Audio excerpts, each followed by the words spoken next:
Welcome, everyone, to this episode of Trekking Across the Universe on Thursday, July 13th, 2023. And for our friends in Australia, it is Friday, the 14th of July. Woo! So that's a cool thing. I'd like to welcome my co host tonight. Roger will be joining us very soon, but Admiral Greg, nice to see you here. Good evening, Michael. Good to be here. Yeah, and I'm glad to welcome Aaron Vanderclay. Hello. He hosted one episode with us before, and he was on a couple with us. So, and he is from Perth, Australia. So, welcome, Aaron. Good morning. Early in the morning for you, yes. We might as well get started. Greg, did you want to start out Do you have some notes today, or? I do. So tonight we're looking at, or this morning, we are looking Depending at on where you are, yeah. Mm-hmm. Depending on where you are, we are looking at this fifth episode of Strange New World Season 2. We are now at the halfway point of this season. And today we had an episode titled Charades. So Christine and Spock were our key characters in this episode, and our strange new world is a moon in the Vulcan system named Kirkov. So we had an opening with Christine's personal log. She's preparing for her studies at the Vulcan Science Academy, an archaeological long-term seminar thing. I forgot the exact terminology. I didn't write that down, but they've talked about it a couple times. We started with her log and saw her trying to remember all sorts of facts, and then switched to Spock's personal log. So right off the bat, we knew this was going to be a Christine and Spock episode. Yeah, did you find it interesting? Well, maybe I'm jumping ahead, but it just reminded me of when she was in her interview that the Vulcan said, "You didn't memorize." Oh, well, I didn't want to plagiarize things, and I just put in my own words. And no, we memorized. And I thought, ooh, that's interesting. I know that's out of order, but it is out of order, and it was kind of odd. What do you think of that, Aaron? I think the way that the whole Vulcan society is presented is just in this part of Star Trek. I feel like modern Star Trek, they're presented as very unlikable, and the fact that like what we would consider, not plagiarizing stuff like that's a really big thing now in unis, and they have systems where they put essays and stuff through a software and to make sure that people haven't copied things verbatim, and for the Vulcans to be opposite of that is interesting. That was. Did either of you notice the costuming on the Vulcan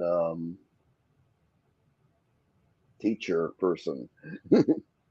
It was reminiscent. It was reminiscent of the films when in the very first 2009 film. Where yeah.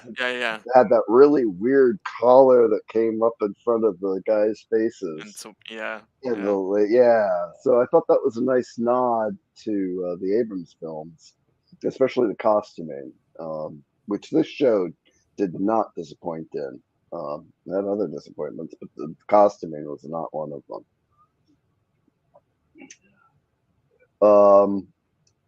Yeah, it was Christine's little thing there was great. It really, gave her a little bit to shine and point out how driven she is towards her goals.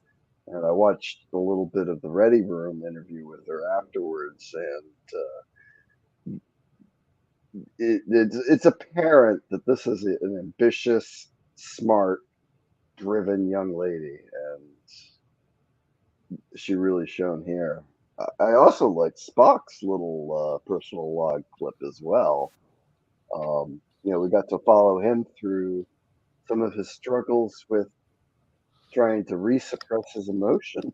We got to do some cooking and stuff like that. That was kind of fun. Yeah, that is true. Yeah. I love the reference to the nasal numbing agent from Enterprise, where T'Pol has to have the. That was just. I think there's nothing more insulting than being told that you smell, and the tact that that the Vulcans use to describe humans, and the fact that they have to take a medication in order to deal with it. That was a great little reference there. Yes, it's something working from home, something that I've been told on occasion. I've been reminded that even though I'm home, I still should shower for my people I live with. more than every other day, anyway. Well, every other day is pretty good, right? Every other day. It is in winter. Wow. Sorry about that, gentlemen, and everyone else. Thank you for making it. Aaron, thank you. Greg Hello. and Michael, thanks for getting it Oh, going. you're on that side. Oh, We can vote him. yeah, there you are. That's right, Greg. We got to get it right. Usually I'm looking this way over to Greg, but it's all good. I'm glad you guys are already in the conversation. Look, do you guys want me to make up an excuse? No, Okay. no. Yeah, it's just, oh my goodness. Life It's all happens, good. man. It does, and I was fortunate, and I knew I was cutting it close, but thank you for starting up and everything. So the episode, sadly, I'm about 40 minutes of the way through. I still Oh, haven't. good. Ooh. So we can ruin it for you. Don't worry about it. I'm Yay! in. I may have it play right here in the background while we're doing this. But I love that comment about the human smell. I like that. That's kind of funny, and it's really kind of neat. It was a great play from Enterprise. It was a good catch. I like that. So I thought it was a little overdone. Going back a little bit, the teaser. And I know you've already talked about that. No, we When really haven't. Spock Just a little. does the. Oh, I'm sorry. Well, I pulled everything out of order. oh, great. Well, then I that's okay. was thinking like Game of Thrones that we used to pull everything out of order, and I said that's what I'm good at, so I just did that. So. Hey, it's all good. All I can say is that what we're doing here, what would you say it is, Aaron? Is it a temporal inversion? Is it have we gotten that far yet. opened a rift? What is We it? were Because still it's talking about the tomorrow law. for Oh, no, you. he's talking about Aaron. Yeah, I'm talking about Aaron right now. Oh, that So time vortex. what is this? Are we in a rift? It's a spatial flexure, I think, is what this is. Yeah. Ooh, spatial fracture. Would that be Voyager episode 4, episode 5? I have no idea, but I think we all have to shout warp particles at the same time. That's the Ooh, I like it. I like it. This is hard. Greg, yes, all of us can get really into the weeds on this, but Dude, all kidding aside, that's okay. I was, thinking about the synopsis and completely missed the little paradox that it's already tomorrow morning for Aaron. yeah, I think this is so cool when it's happened, and I think it's been twice now, Aaron, where it was early morning for you, right? I think so. Yeah. Yeah, which is kind of cool. So this is tomorrow, which he's like, no, it's today, dude. You're yesterday. You're in the past. Yeah. Yeah, we are. For us, it's his last night. So it could be like that, not the Voyager episode, but the DS9 episode when they were talking to someone across time. When they finally meet the person's already been dead. But Oh God, I remember that one. That was heartbreaking. yeah, that was near one of the end of the seasons. I don't know if it was the end of season 6 or season 5 or whatever. But anyway, we're way off course. So I do apologize. What a shock. We're off topic. What else were you guys talking about prior to? We were just talking about. We were talking about the beginning, and then I brought up about Christine and what happened when she did her interview. So I mean, we jumped a long way away. Were you surprised by that, Greg? Where they've been talking about this for a few episodes now, about this interview. And she gets the interview and oh, come on! I know. See, as I mentioned a couple of weeks ago, I was hoping this was, we'd get, her going off and meeting Roger, and we'd get to cool her heels on this whole Spock Christine thing, which never should have happened. But no, instead it was the opposite. And it was very quick as well. Like it was like she was being punished for being late in a passive aggressive Vulcan way, and Yes. that's all we needed to know by. So yeah, the setup in the other episodes as opposed to what just happened is Not the same. Yeah. Were So you what Roger surprised by hasn't it? seen is the follow-up scene yet. Well, Yeah, and actually, Roger we'll hasn't talk seen about- that yet. oh, no, okay. Well, I'm gonna have to put it on the background. I'll probably go quiet in a little bit. This is the first time, folks, and I apologize to everyone that I am not fully prepared. It's just, again, I'll make Bad up an day. excuse. I've been on the road all day. My daughter and I were watching the episode for a short while, and I will have to say that based on what I understand in the episode, my thing was, well, wait a minute. His pattern is still in the the transporter, so they could just copy him, something like that. But I'm sure that's not the resolution because it's already been done. But my first thing was, hey, he's still in the transporter. From a while ago. Well, I don't know how long they last, but if he's been in there for at least a week, well, since he last transported down, they have an image of him. So they did it with Kirk several times. They did it with Picard. Well, Oh, they had, Silence they has- had, they had Where better silence has transporters. lease. Sorry. They had better transporters, Roger. Remember, it's later for the other ones. Okay, fine. Yeah, there you go. Well, it must have been a good transporter because remember, Dr. Mbanga had his daughter in the buffer. Well, that's true. That's true. So I mean, But he had her in the buffer, and he had to do things to make sure it was still there. True. True. Let me ask you guys about the teaser.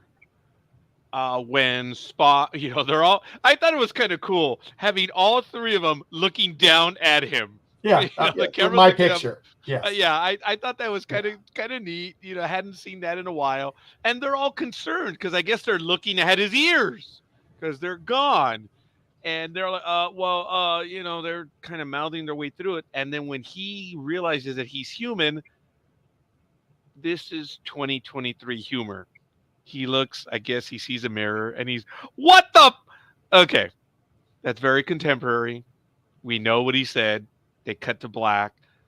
Did you guys find it funny, or was it overly done? Even if he is a Vulcan that's become human, what were your thoughts on that? Well, Michael, and then Aaron, I suppose. It probably was overdone, but I guess you have to give it to the writers. He's in shock, and he's feeling all this stuff he didn't feel before, probably. So I don't know. He's human. He's human. Human swear. Aaron, overly done? Was it funny? Were you surprised? I feel like the whole thing of like swearing in modern Star Trek is like a big shock to the system because it wasn't present in the past. I mean, do we think that humans won't swear in the future? Possibly. Is a bit like being at work that you don't usually swear at people, although we seem to swear a lot here, but I don't know. So yeah, if it's part of being human is that you swear, I get it.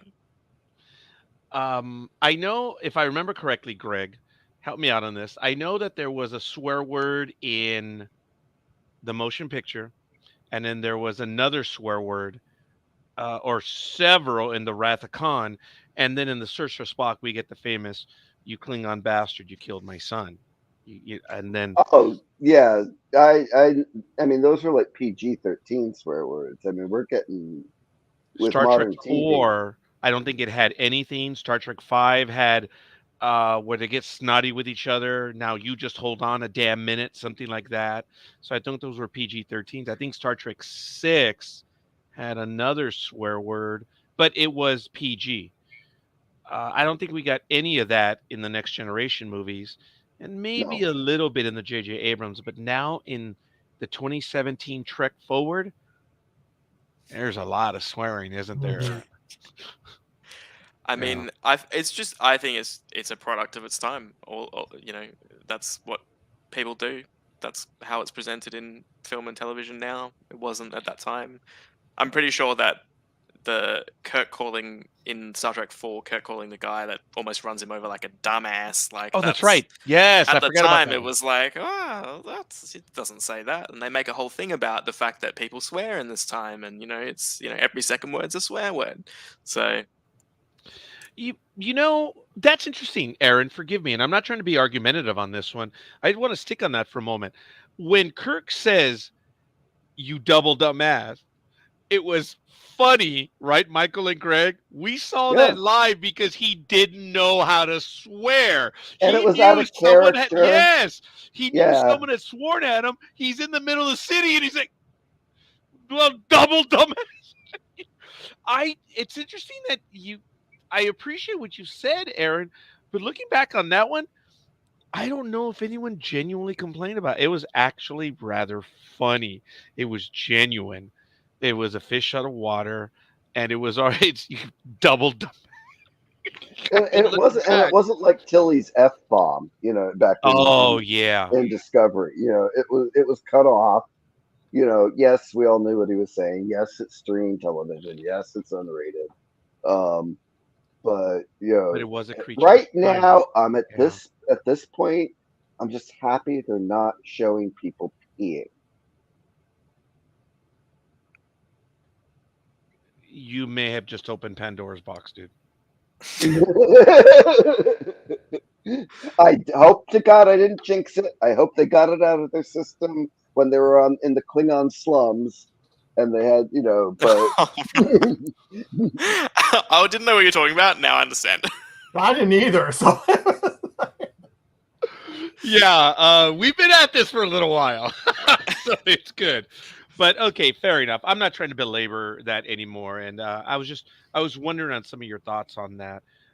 We've used this line before, Aaron, and I appreciate that. It is a creature of its time. yeah, Yeah, it is. Star Trek always is. The Next Generation was very 80s. It was very, formal. For the most part, reflected the return to conservancy. And Enterprise, was kind of getting out there and like doing the exploring and re-exploring what it was to be Star Trek. And now in we've got Discovery, Strange New Worlds, and Lower Decks, and they're definitely reflecting modern entertainment. Yeah. And I think even between each iteration is very different. Like thinking about the characterization of like Nurse Chapel in this show compared to Nurse Chapel in the 60s. Oh, definitely. And she's not a regular character in the 60s, but one thing that was I noted in this episode was the shuttle scene with the 3 female characters. I was like, it's so hard to think about these characters in their 60s context because this wouldn't happen. They wouldn't. they had a hard enough problem putting women on the screen. So in I'm positions of thinking power. about these characters, and Yeah. I'm like, this doesn't add up in my brain because I've seen Yeah. how these characters behave later in their timeline, but earlier for us as viewers, and it just doesn't mesh.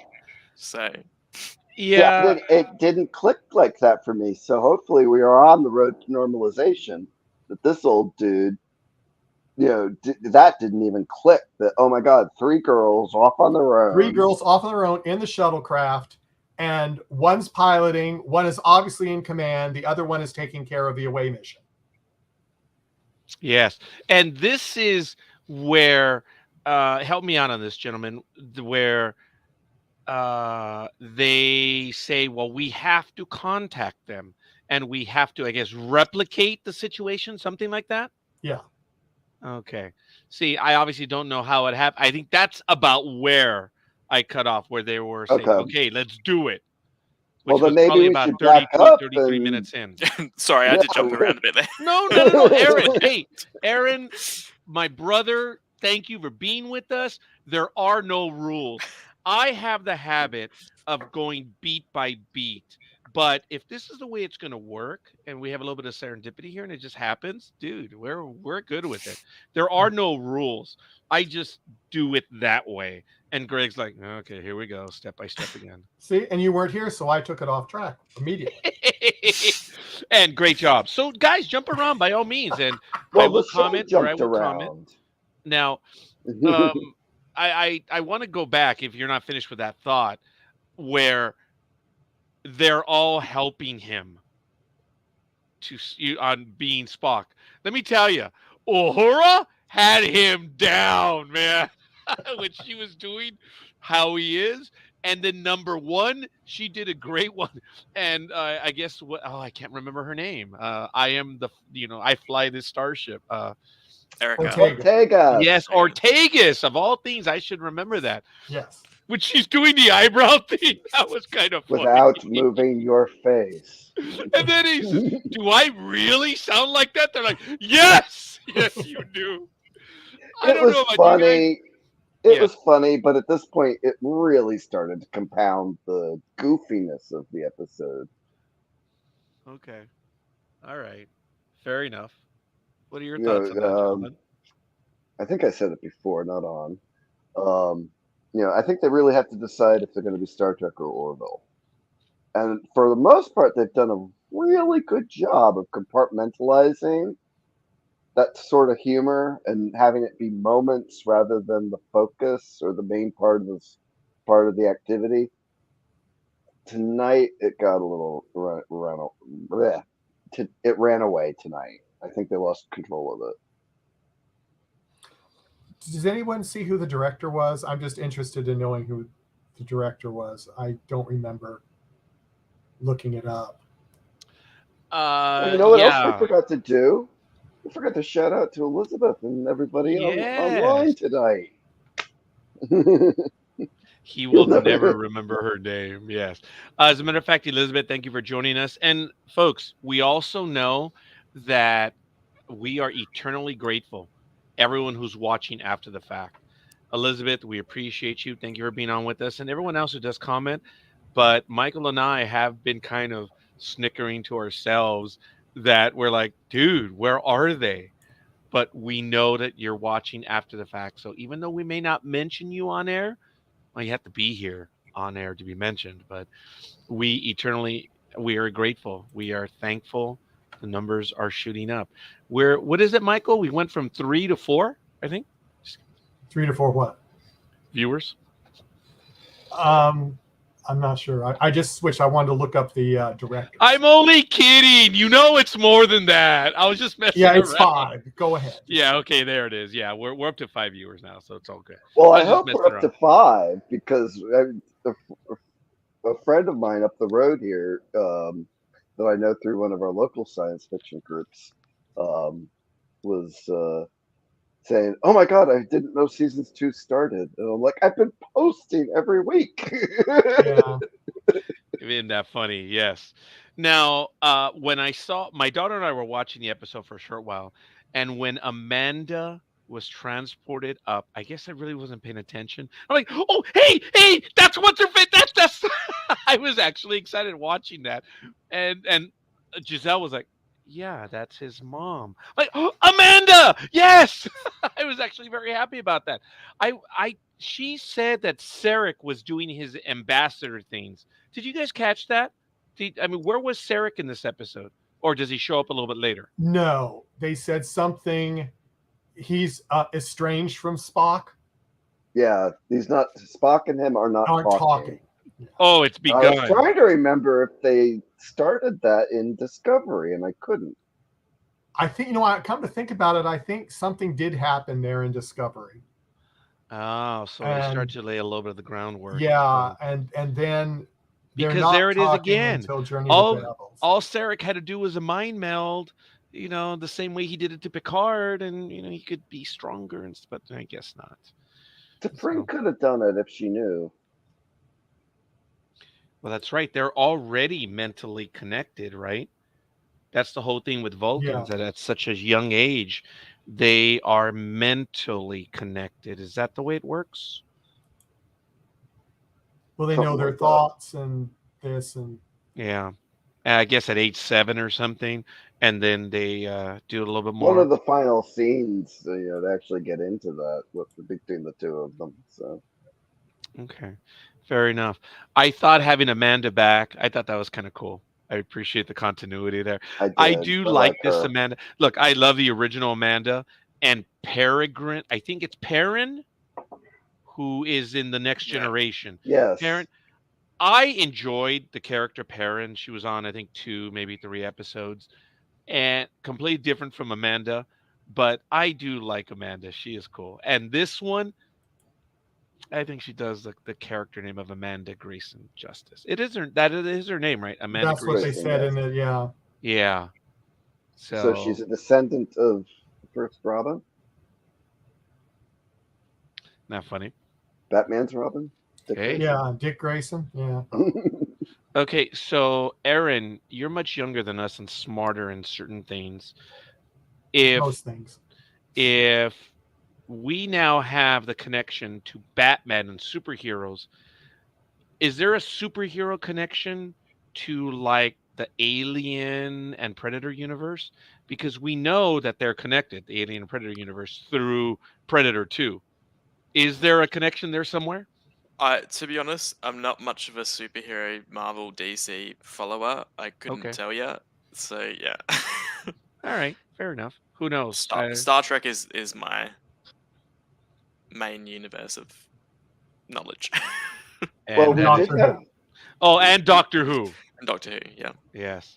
Hey, we did so have the X-Men Star Trek crossover in oh, comics. dude, I was thinking about that. I'm like, should I mention that or not? It's a comic book.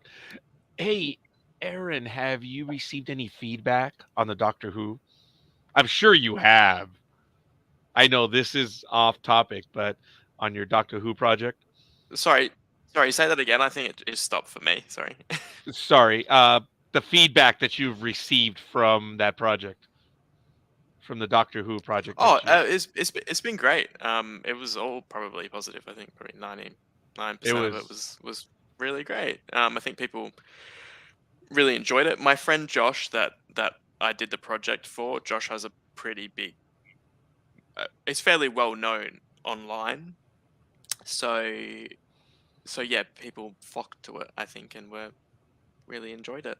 So yeah, It, of course, everyone wants more, but Do that's you yeah. still have the Dalek, or was he cannibalized? No, the Dalek's still there. Oh, okay. So That's we can always go back at some point, but it's one of those things that like for Josh in particular, they didn't realize potentially maybe how costly putting together a project is. yeah. most And people Josh, don't, Aaron. yeah, and Josh lives in another state, so they had to fly over for this. So add your airfare plus Yeah.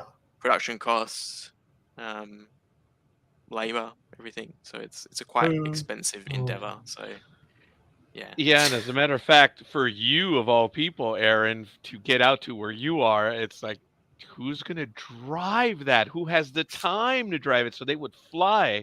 And even then, what is the flight from, say, either Melbourne or Sydney? I think Melbourne's probably 3 hour flight, three and a Oh, half that's hour not too bad. flight, but Yeah. you're looking at a couple $1,000s. So it's Wow. Yeah. yeah. Greg. Yeah. Same look. Yeah, dude. Wow, I Well, thought Admiral, airline prices up here are gone nuts. Admiral, Perth is the largest city in the world that is the most Isolated.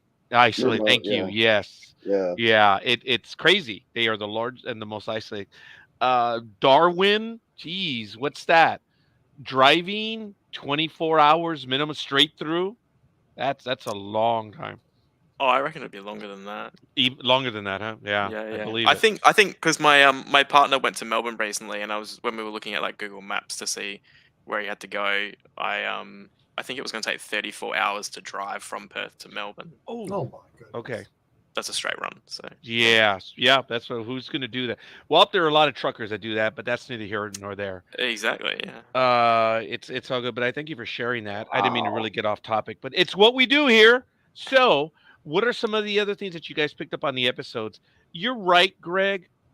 I think it was a little bit slapstick on that. I do admit I was laughing when they were working with that.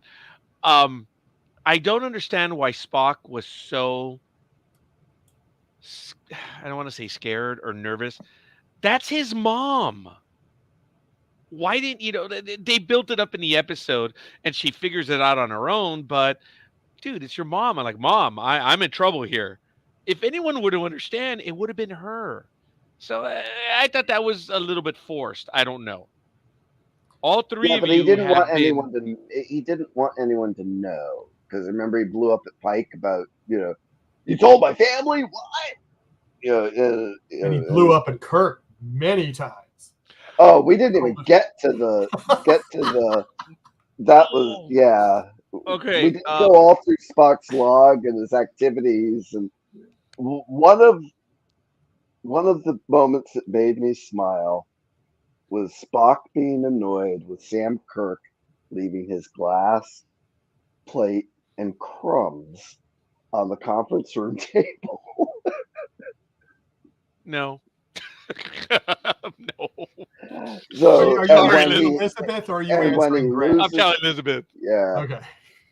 and when he Uh, loses control and he blows up at Sam, it cracked me up. It really did. I have to say, I find that very relatable. Oh Yeah. yes, me too. Yeah, I for a moment actually did envision myself we'll say within the last 10 years, maybe a few times. And the fact that he had to be physically restrained in the Oh my end, god! like it was. Yeah, it was. That But So it was looked like there were Kirk charming learned his moments. lesson, so he won't do that again. Yeah, there were charming moments.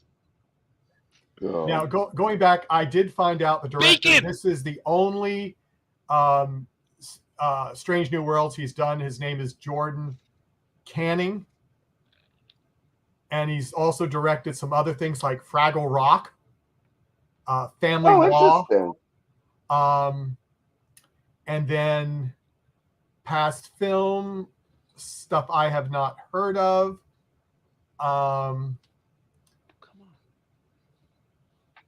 Yeah, a lot of things I haven't heard of, but he, oh no, that's why I thought it said V, and I said, oh V, we know But V, that but no, is it his was first Y. time directing for Strange New For Worlds, Strange right? New Worlds, yes. Yeah, I didn't recognize that director. And the writers, I think I did recognize them. Aaron, did you notice that? Did you see who the writers were for this episode? As No, in, I didn't. I did have a look just then about the director though. I thought it would have probably been the same person that directed the other Spock episode where he It was switches not. spots with things. But yeah, so but I thought it was directed really well. It's certainly edited very well. I love when they throw to people's reactions, particularly like Pike's reactions shots towards the end where he has nothing to say. It's just his face trying to contort in however many different ways he can to, express how crazy the whole situation is. So yeah. there were times, Aaron, Greg, and Michael, that you can see Pike in the background. And he's just like, he's just like beside it and see like, oh wow.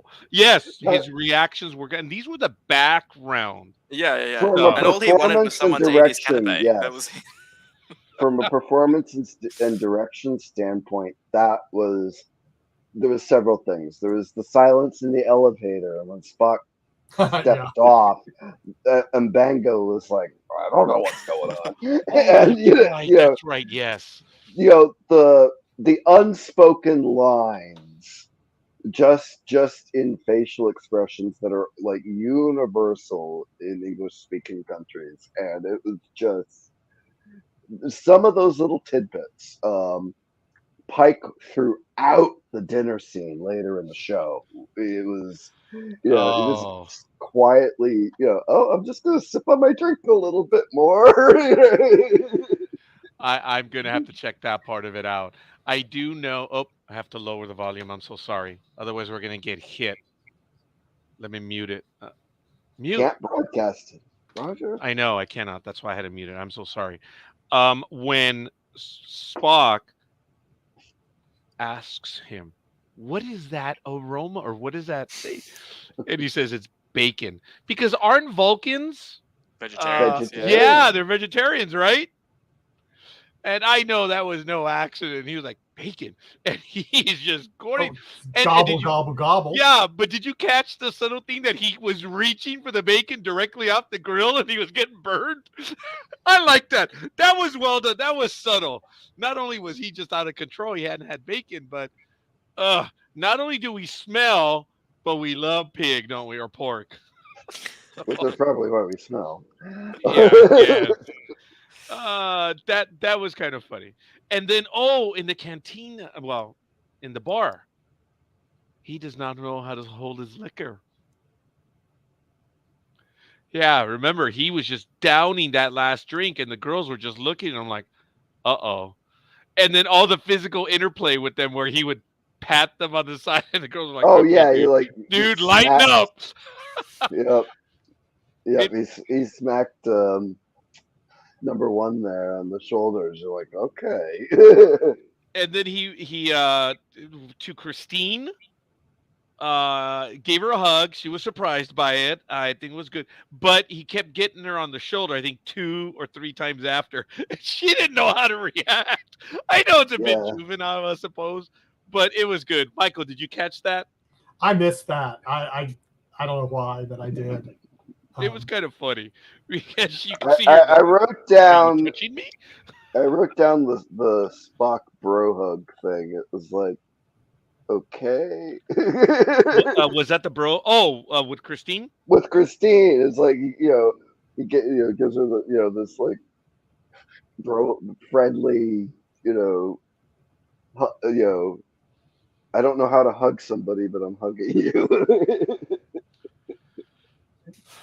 Aaron, we know Star Trek, all 4 of us here, and we know it fairly well. We don't pretend to know everything, but we do. And I think it was you that mentioned it, or maybe Greg did, about these characters. We know who and what they are. And this whole thing with Christine and Spock, it's not whether they're in character or not. It's just this stuff never happened. It was never like that. Spock was never that way either. How do you think about that when you're watching this stuff? Um, How do you square it away or normalize it? I think I normalize it by being like, this show is a product of, if someone wrote Star Trek in 2022, how would they write it? This is how they would write it. In the same way that if someone wrote it in the 60s, that's how they would write it. Where this woman would have this unrequited love with this guy that's the coldest person in the world, and no one understands how she could fall for this person, and she tries to do everything for him, and he offers her nothing. It's like, I feel like that's a very of the era characterization for a relationship, potentially. But to be perfectly honest, the original series of Star Trek isn't something that particularly engages me. When I was a kid and I watched it compared to the next generation, like, I could tell that TNG and Voyager, it resonated with me because I somehow knew that it was more relatable because it was made now, whereas the original Star Trek to me was sort of colorful. I found it sometimes very long-winded, and it just didn't get me. And so when I watch this show, I compartmentalize it like that in my own head. So Appreciate that. So I'm fully aware that they didn't behave like this in the original series. And I always think about the one where she makes him the soup and he throws it at the wall, and then there's, I think, one episode where he loses his inhibitions and he they have a little bit of a moment together. But it's so that's how I get over it, basically. Okay, fair enough. Greg, we've seen Star Trek I started watching when I was just out of the womb, my mother tells me, since I was born in 1969, just before Star Trek went off air. And tiny bit of trivia, I've said this, I was born 2 months before the moon landing, just before Star Trek went off the air. My oldest was born in April, a few months before the Next Generation went off air, which I think is kind of cool. Oh, that's So, funny. not that I'm expecting Discovery or anything to end anytime soon, but I'm like, I don't think it's going to happen. I don't think there's going to be a third generation. God forbid. I'm not going to say anything like that. I don't want to put any So, pressure on the family, but I'm like, hey, we're getting close. I mean, I was born during Star Trek's first season, and my son was born during Next Generations, or Oh, just so after this Next is Generations. so there's a little bit of symmetry here. Isn't that cool? There is. That's funny. Elizabeth says I was 1 month old during the landing. If you're Oh wow. talking July 20th, wow. Yeah, I'm April of just 3 months before. See, April, yeah, April is the 4th month, July is the 7th month. That was 3 months. You're wow. We're almost same age, Elizabeth. Go figure. So yeah, but we're not close enough for senior discounts at the restaurants yet, but that's okay. Oh my God, I went to a secondhand store today, gentlemen, because I'm always on the lookout for business supplies and stuff, and I'm way off. And as I get in line, I don't know how I should have taken this. She goes, "Hi, so do you qualify for any discounts?"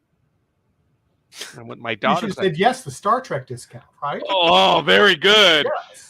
But I did. I said, I'm about a year short from all that stuff. Then she started hitting me up for all these. Well, don't you know this? Don't you that? No, no. You're in the military. Well, I No. did get cashiered out of Starfleet Command. Oh no, Starfleet Academy. And she's like, "Is that a local school?" I was like, Uh, "My daughter, God bless her soul. She she held it together right next to me. I swear she She wanted didn't to. laugh. She was holding it in. And I was like, no, I don't qualify. Well, are you following us on Instagram? Oh, no. I did click. I showed it. Okay, here you go. 30% off. It's That's a nice it. discount. Yeah. I was like, wow. But first of all, thank you for thinking I was in the military. And two, thank you for thinking I was of age. But yeah, that was actually a very nice discount. And funny, way off topic. What did I buy? I bought a legal 3-ring binder, the legal size, and a bunch of hanging file folders, the green ones or multicolored ones. That was it. Paid about $8. Would have been a lot more. Would have been 30% more. Yeah. Anyway, Could you have an Instagram account? they do have an Instagram account, and I'm following them now. So I got 30%. That was kind of neat. What, Greg? What? You looked right over at me on that one. I think I have a question that I forgot what I was being asked. Oh, okay. How do you compartmentalize I these think of it characters? that they're trying to retcon because in the cage and in the scenes we saw of Spock in the Menagerie, he smiled at the flowers and stuff. Um, in Discovery, he did kind of let down his guard a little bit. In Stranger Worlds, we know that he's had a break and such, and how he controls his emotions. We've talked about how this Christine doesn't seem like Christine that we grew up with. But I like this Christine. Yeah, I do too. I And do. I hope that Majel Barrett Roddenberry would have also have liked to have been this Christine. Oh yeah, yes. I think so. Oh yeah, I'm sure Great she would point. have. I think the character, like the Laxana Troy character, is so much more of a rounded character compared to the other characters that she played. So I think any actor would relish at the chance to have Yeah. a character that has motivations, has a life, has like goals, has a end point and a start point. So yeah, I reckon she would be Has more thrilled. depth. Yeah, depth. Yeah. Yeah. Yeah. Yeah. As a matter of fact, we've been talking about this when we review the arc and on other episodes of Strange New Worlds. Greg, we've talked about this. I think it was 2 or 3 episodes ago, where we get backstory. No, not necessarily backstory, but it's implied, right? We were talking. I'm not sure where it was, gentlemen, but it was 2 or 3 episodes ago. I think it was before tomorrow, and tomorrow. There was stuff, right, Greg, that we talked about where they're implying some stuff, and I think we're eventually going to get there, and we're seeing that. Star Trek per se didn't have that. It only ran 3 years. It didn't have the history that it has now. And I'm not saying that they're telling better stories now. No, no, no, no. It is a product of its time. But there's depth to these characters. But we do Yeah. have a dilemma. We know these characters. And I guess there's a point to this. Michael, you're a canonista like I am. Okay. Thank you, James Haney. When he called me a Yeah, canonista. and I saw it originally live, and I remember it. So. Oh, okay. I wasn't putting you up for the date, but thank you for that, Michael. Wow. Yeah. So you have memories of watching it live. That's cool. I have memories of watching it live first time. Yeah. When Okay. it wasn't in reruns. Yeah. Right. These characters are different from the ones you grew up with. Yes. How do you compartmentalize it? If you do. Well, I mean, I agree with what Aaron says and Greg says and you've said. I mean, but as I said before in other things, I'm just glad they're doing it because it's for a new generation. My generation, what we had was fine for us, but like Aaron said, it's when he went back looking at the original series, it just wasn't for him because his shows were Voyager and you know what The Next Generation. DS9, thank you. yeah. Yes. Yeah. See, that's what happens when you have an old brain. You forget That's why we questions. get along, buddy. Yeah. So that's what I see. So I mean, I am thrilled that they're doing these new things to get new people looking at Star Trek. And if they look at the original series, great.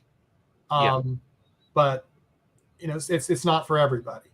Right. You know, It's not for everybody. So. I appreciate the insight on all of you, and I think I have 2 answers. And you may have heard this before on one of the many episodes I've done, but let me go back to Star Trek Into Darkness.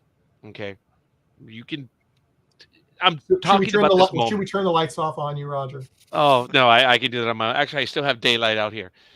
But being the hardcore fan that I am, Star Trek Into Darkness has the moment where they reverse a major scene. You all know what I'm talking about. Okay.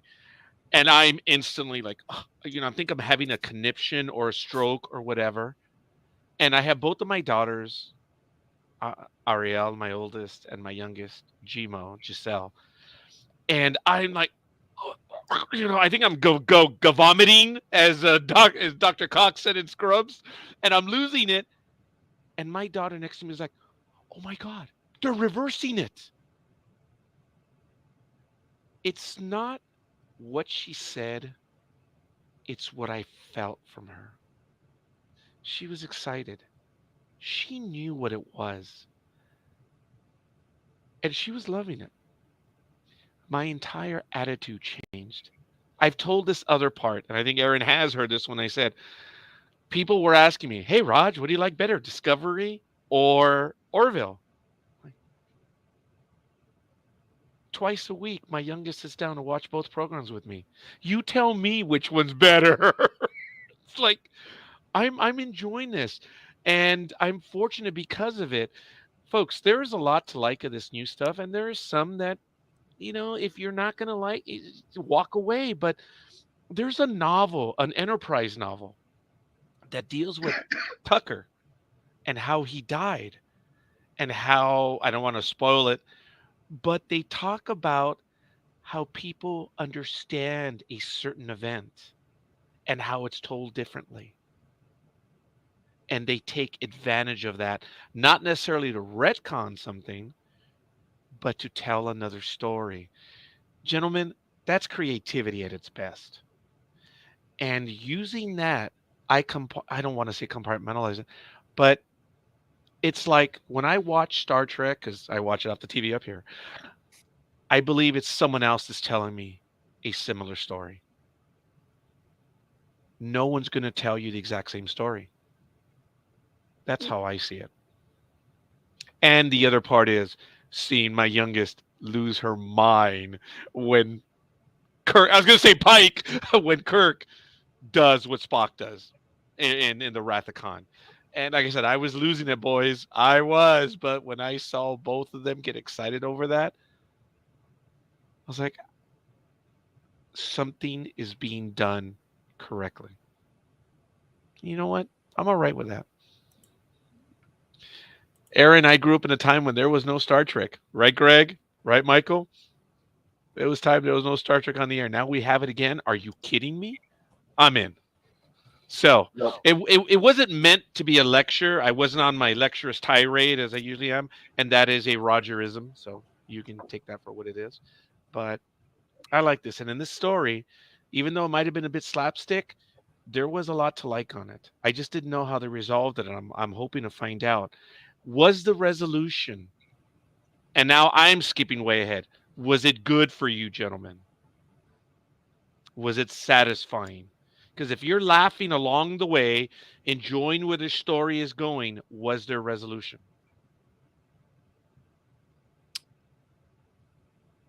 I think so. For me, Okay. I mean, I enjoyed it. I mean, you want us to rate it already, do you? No. I Okay. don't want you to rate it already.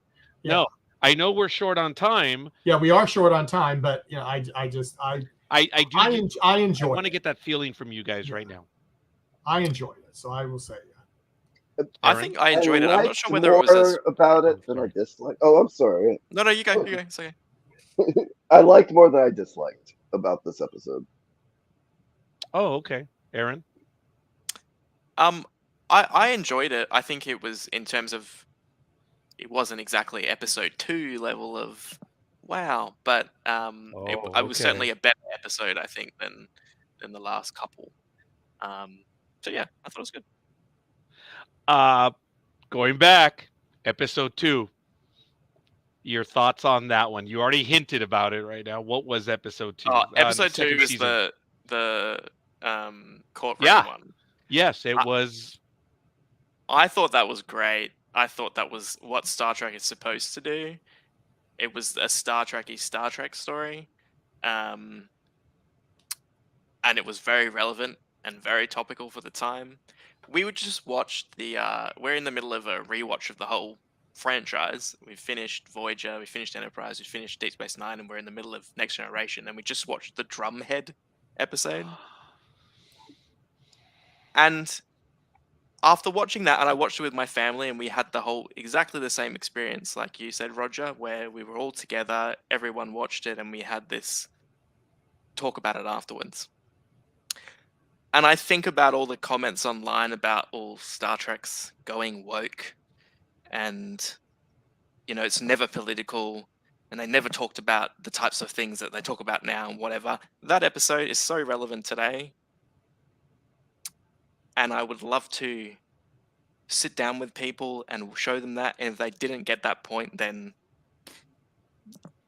I don't know what they're watching. They're watching the carpet. that was the same.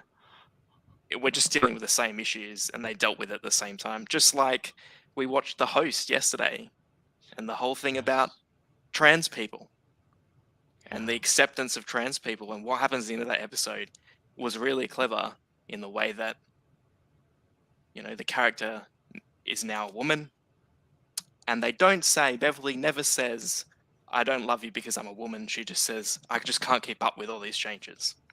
And she even says at the end of the episode, I still love you. And if that is so relevant now, and they did it then, and it's a social commentary, and I think that the episode 2 of this series is the social commentary of today, and I think that is Star Trek. That's my story. Greg and I had a good time talking about that episode. As a matter of fact, we went very long on that episode. My only complaint about that one was they didn't show enough of the spaceship. Otherwise, it was a perfect episode. It wasn't exactly a Strange New World. There was a little bit at the start, but yeah. Yeah. A little at the start, yeah. I have to tell you, Aaron, in our review that we did, and in my review, Greg and I were like, come on, folks. Star Trek is not covering anything up. This is what Star Trek has always been. and we've witnessed it. We know it. Sometimes they might have been a little more clever because they had to be, and that's not an insult. Actually, that was probably wrong. They had I think sensors back then. yeah, okay, yeah. Yeah. Thanks, guys, for helping me on that. They had sensors, and they cut things a Yeah. lot, and Yeah. they Original disguised Trek, so much yes. stuff just because it was on a starship and into space. They got away with a lot of stuff. Let this be your last battlefield. Oh, Oh, my yes. goodness. And even then, my private little war. I think that's the Yeah. episode. I mean, the you know, on what it's supposed to be, and then the Next Generation episode, the host that you mentioned. You know, gentlemen, I have to tell you, the first time I saw it, because I'm dumb and stupid, I missed the point of it. And I'm glad you mentioned that episode right now, Aaron. I was talking to a peer, a female manager. She was a bit older than I was, just after we were both talking about it. And exactly what you just told me, Aaron, is what she said. I got slapped.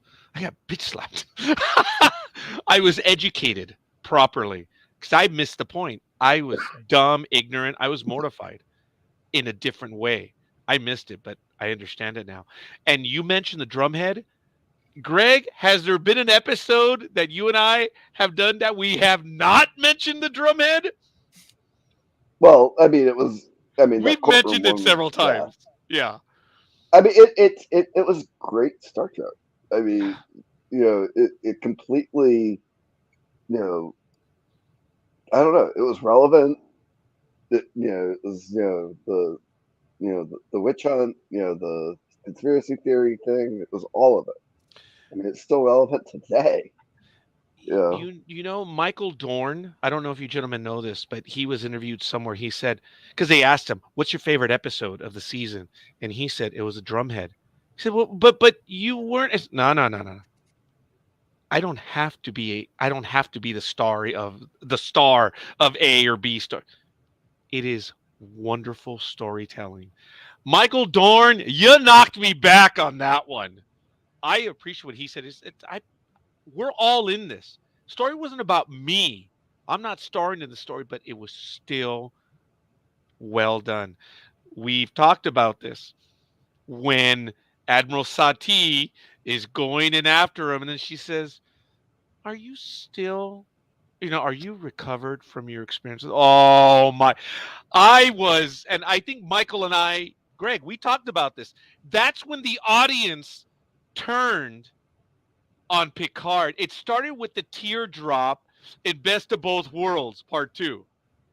Because, Aaron, we were around at a time when people did not like Jean-Luc Picard, did not like Captain Picard. They wanted him gone. When they saw the cliffhanger teaser for the Best of Both Worlds, like, oh my God, Picard's gone! Yay! Yeah. It was unreal. But the tear in the second episode bent the audience in a way they're like, hey, it's like this. And this episode finalized it. It proved that this man was human. He was flawed. He was traumatized, but he was a good man. And I'm so sorry. That's my alert. It's 7 o'clock. I got to take my medication. So, but anyway, the drumhead is phenomenal. And Gene Simmons as the Admiral. Oh my God. Yes, that story still resonates today. The second episode of Strange New Worlds resonates. Aaron, I said, if this is the Star Trek that we have today, I am willing to die on this hill for this episode today. I said something like that, right, Greg? Oh, definitely. I was like, this is the Star Trek that I know. This is the DNA. This is the roots. And it was really good because there were reviews about this episode. Oh, what a cheap way of getting out. What are this? No. How many times has asylum been mentioned on Star Trek that captains have that authority? It was good.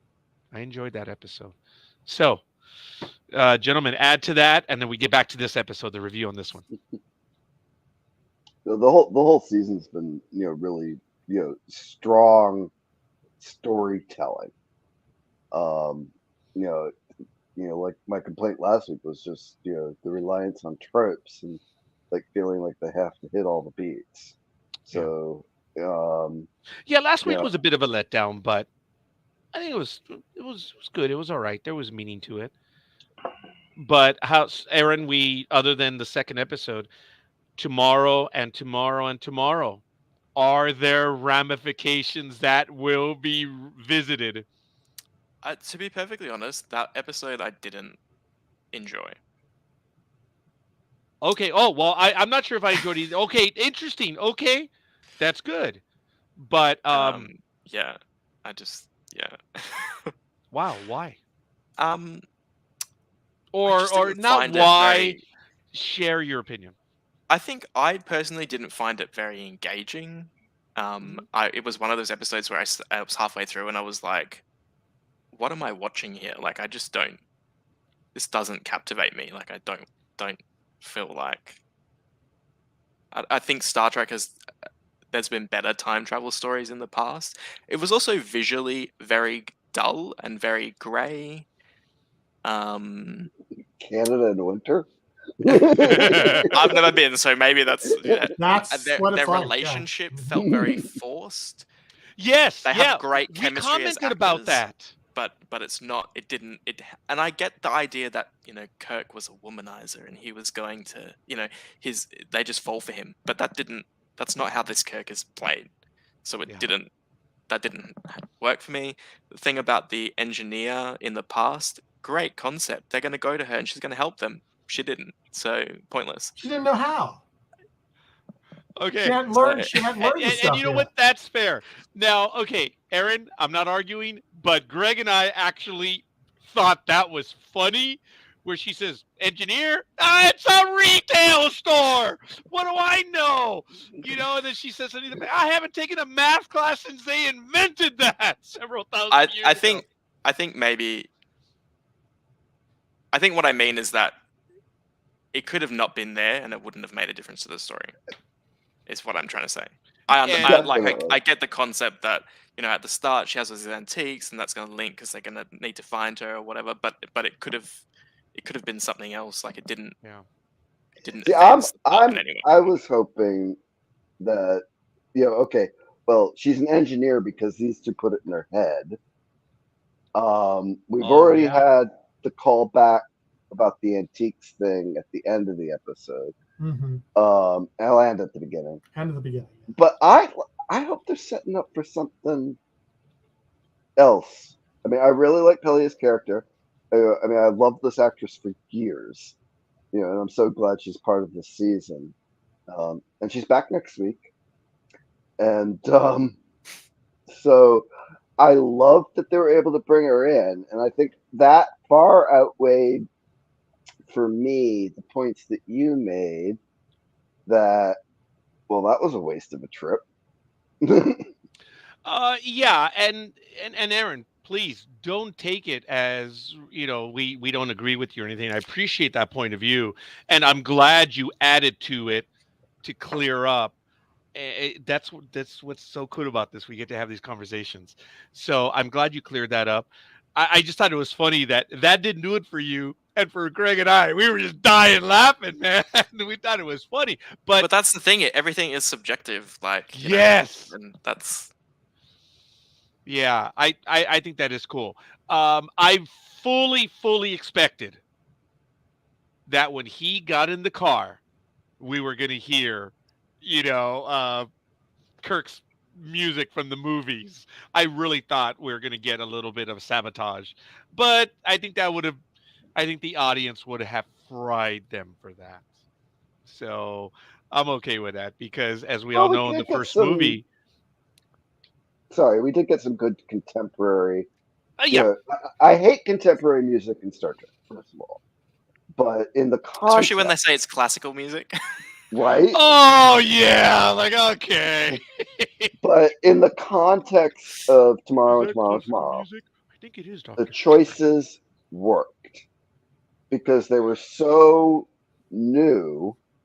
The music was so new that it would have been a few years old in the time frame of the episode. Yeah, I for hear those you. scenes. I agree. Contemporary music doesn't always work. I will have to tell you though, I did love Magic Carpet Ride First Contact. I'm sorry. Yeah, I did. That one I get it, but we're good. But we're Um also see now you're starting to talk about classics. ooh. Okay, So fair enough. for our generation growing up on AM radio, to hear that 30 years later, Yeah. I mean, folks, my daughter, when she was old enough and she saw it, I did that.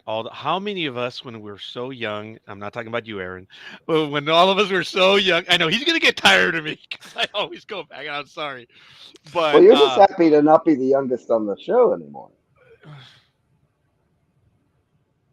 okay, yeah, actually, I tend to be. Yeah, I tend to be. When my daughter saw First Contact and she saw Let's Rock and Roll and she died laughing, she goes, "Oh my God, Dad, I said, "Well, I think all of us who were young at one time or another, we did something similar, right? We all put either the cassette or the CD. Some of us maybe 8-track, Hey, whatever. Track. We'd put it in there, and boom, we were gone." That's why it was funny. That scene in First Contact appealed to a specific demographic, and it was funny. Because I mean, what are you gonna do when you take off? Let's rock and roll. It was actually perfect. But all right. I'm sorry. I'm off. Michael, please get in on it. But what more? Oh yeah, look, Elizabeth says 8-track, baby. Said my father had a collection of 8-tracks, but no, I did the cassette thing, and then eventually the CDs. But what were some of your thoughts on this episode, Michael? What else did you like or dislike? Mm, maybe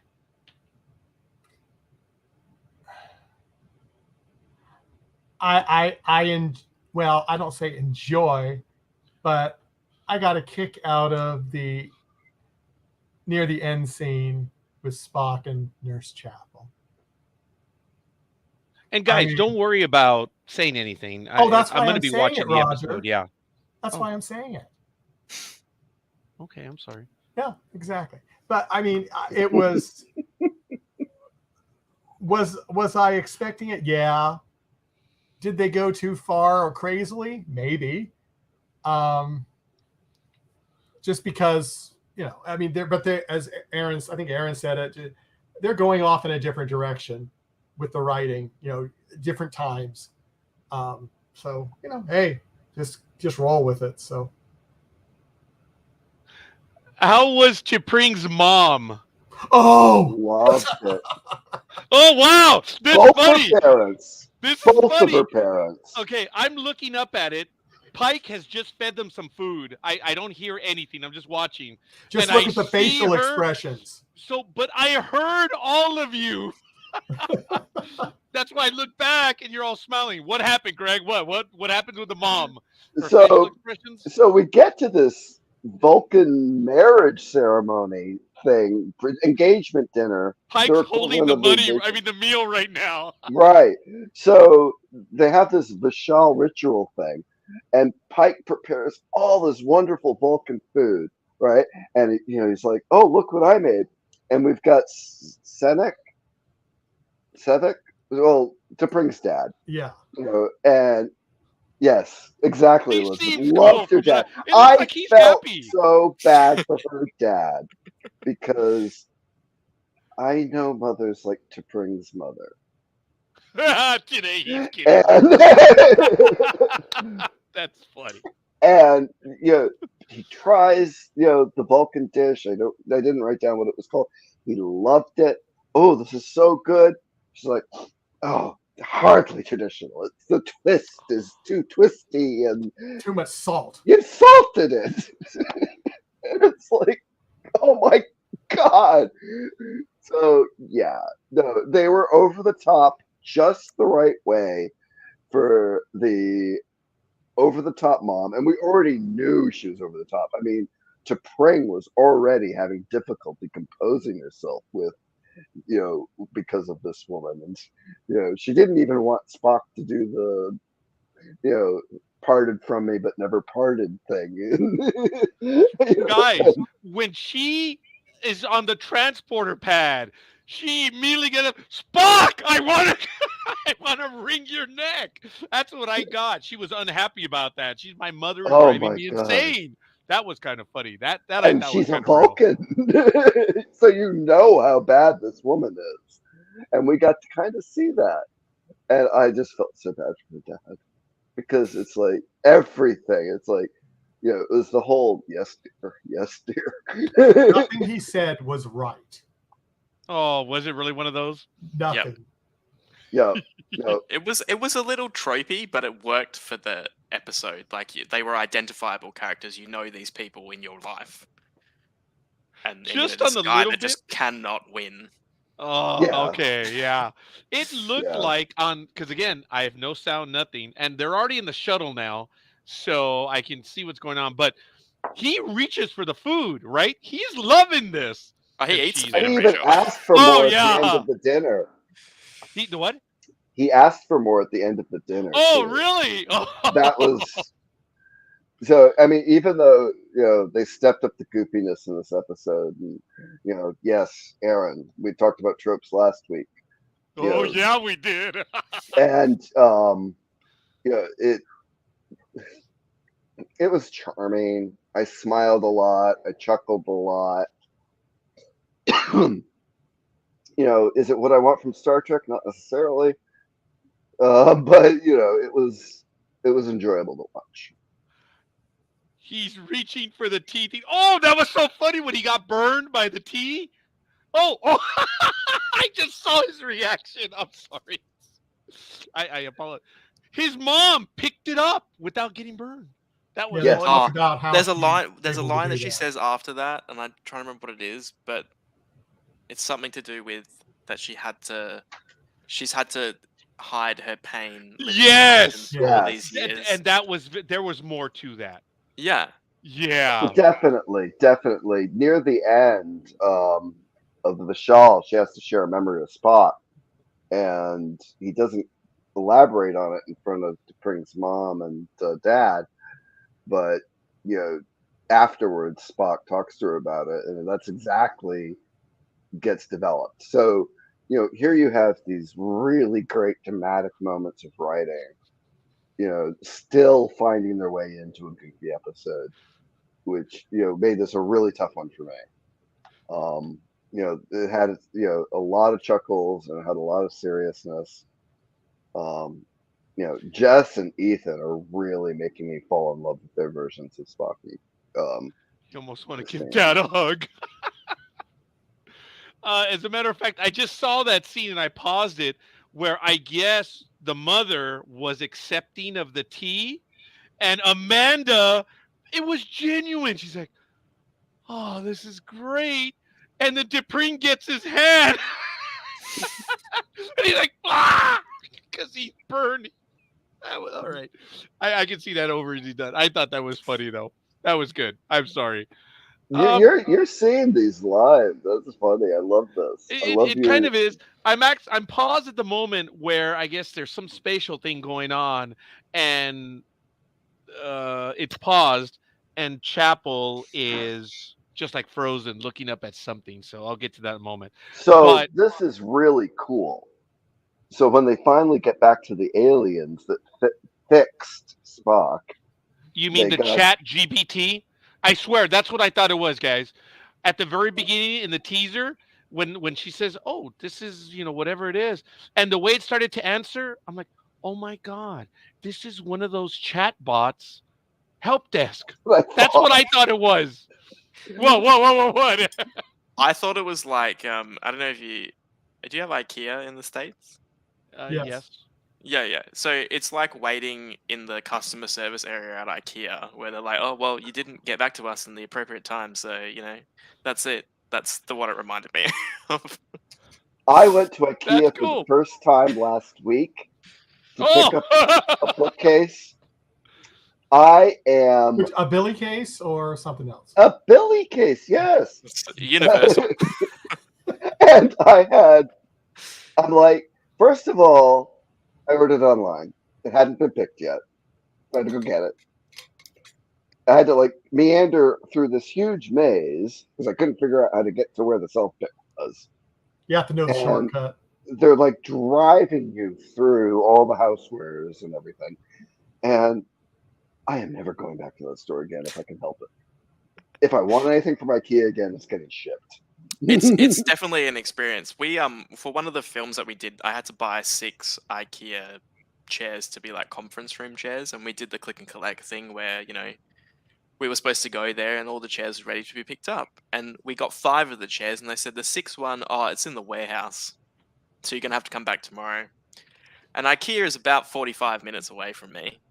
And I was like, what do you mean? Like, it's a click and collect. Like, you told me it's ready to collect. It's not here. Oh, but there's no one there in the warehouse. Well, find someone.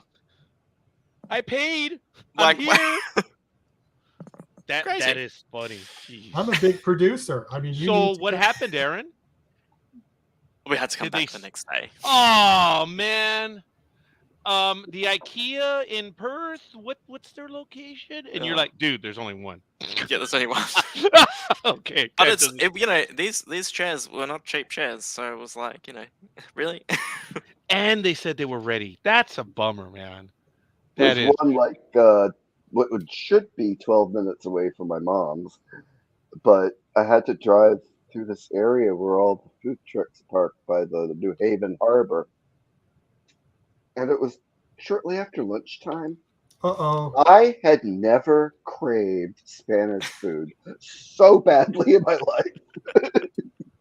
Smelling all of these wonderful ethnic foods being cooked. There was Cuban trucks, Puerto Rican trucks, Mexican trucks, and it's like, I want lunch.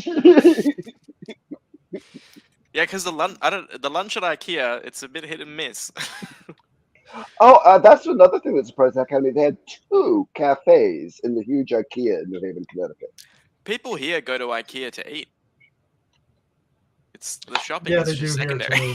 I'm Had not to know sure. the bookcase. I didn't know that in IKEA. Do they? I wonder if they have that here. I've only been in IKEA like 2 or 3 times. Yeah, the big But IKEAs, we hit they have- Costco. So, matter of fact, my daughter and I, my youngest and I, hit Costco earlier today, and we did the hot dog and the pizza and the soda, and it was, yeah. That's why we go to the food court on the outside because we're still kind of in the COVID stuff, so the full menu is not there. But hey, a hot dog, and there's still big hot dogs, and for a soda for like $1.50. Are you kidding me? Yeah, see, I'm waiting in all this traffic in Long Wharf, which is right by the harbor. And I'm sitting there looking at the Cuban sandwiches, thinking, Oh yeah. could I get out and get a sandwich and would the traffic have moved? Because there was nowhere to park. Mm-mm. Michael, was it a help desk? What was it? What was that little calling card that they left behind? I thought that was kind of neat. Was that like the seal that they leave on the package when they do the repair job? Do not open. You know, that might be a good description of it. Was it a business card they left behind? Yeah, but it was interesting that Ahura figured out the code or whatever, that it was a way to communicate. I just thought that was interesting. But then they said, "Why are you calling?" You know, and it's like, well, we did it right, didn't we? What's your problem? They're alive. What more do you want? Well, in the maybe scene where Aaron will clarify, because I thought they told them that they did it wrong, but she kept saying everything was right. I see. I'm trying to remember exactly what. Well, that's why I kept saying it was like a chat bot. It was definitely help desk. Yeah, a help desk. It was definitely something like that, because after a while they're like, okay, well, everything's fine. You know, click here for this error, and if it's this, click here. Click. Oh, well, it's good. You're back to the very beginning. It kept yanking you back. That's why I kind of thought it was like a help desk type thing. I was just going to say that the scene where they find the card in the shuttle. Yeah. I just thought that they were like, you know, Spock and Chapel have been in a shuttle crash, and they go into this pristine shuttle that's just completely fine, and they've got flashlights and it's dark for some reason. I don't know whether the electricity didn't work or something, and they're like, we're looking for clues, and then on the chair, on the driver's seat, is this thing, and she's like, look at this. This wasn't Starfleet, was it? I was like, really? You couldn't just put some cables somewhere, or just bit of dirt, something, just make it not so obvious? I don't know. That was the only thing that I was like, I would have done that differently. Okay, I did not give that thought. I like that. Yes, That was but that's the storyteller in you, Aaron. It is, dude. It Mhm. it really But is. then I was like, but how did they find these people? Like, Spock and Chapel, were they in the shuttle? Like, wouldn't they have seen it? I don't know. That just didn't make. I just thought that was very funny. Well, very maybe they were just often so my wife shocked and that I say Spock things like that. had human ears now, You know and they what? just couldn't focus. I think Yeah, they were like, yeah. "What?" I think they just missed it. And actually, forgive me, Elizabeth and everyone else, forgive me for being a bit sexist, but I kind of thought it was funny that they said, well, one of them was right, and the other one was just like the other one. So, did they make him like Chapel? See, I had not seen the rest of the episode. I was like, and then knowing that he was a bit moody, like, okay, here we go. I'm going to lose the female audience on this one. I said, oh, well, they made him more like Chapel than he used to be. But anyway, uh, I don't understand how they got almost everything right.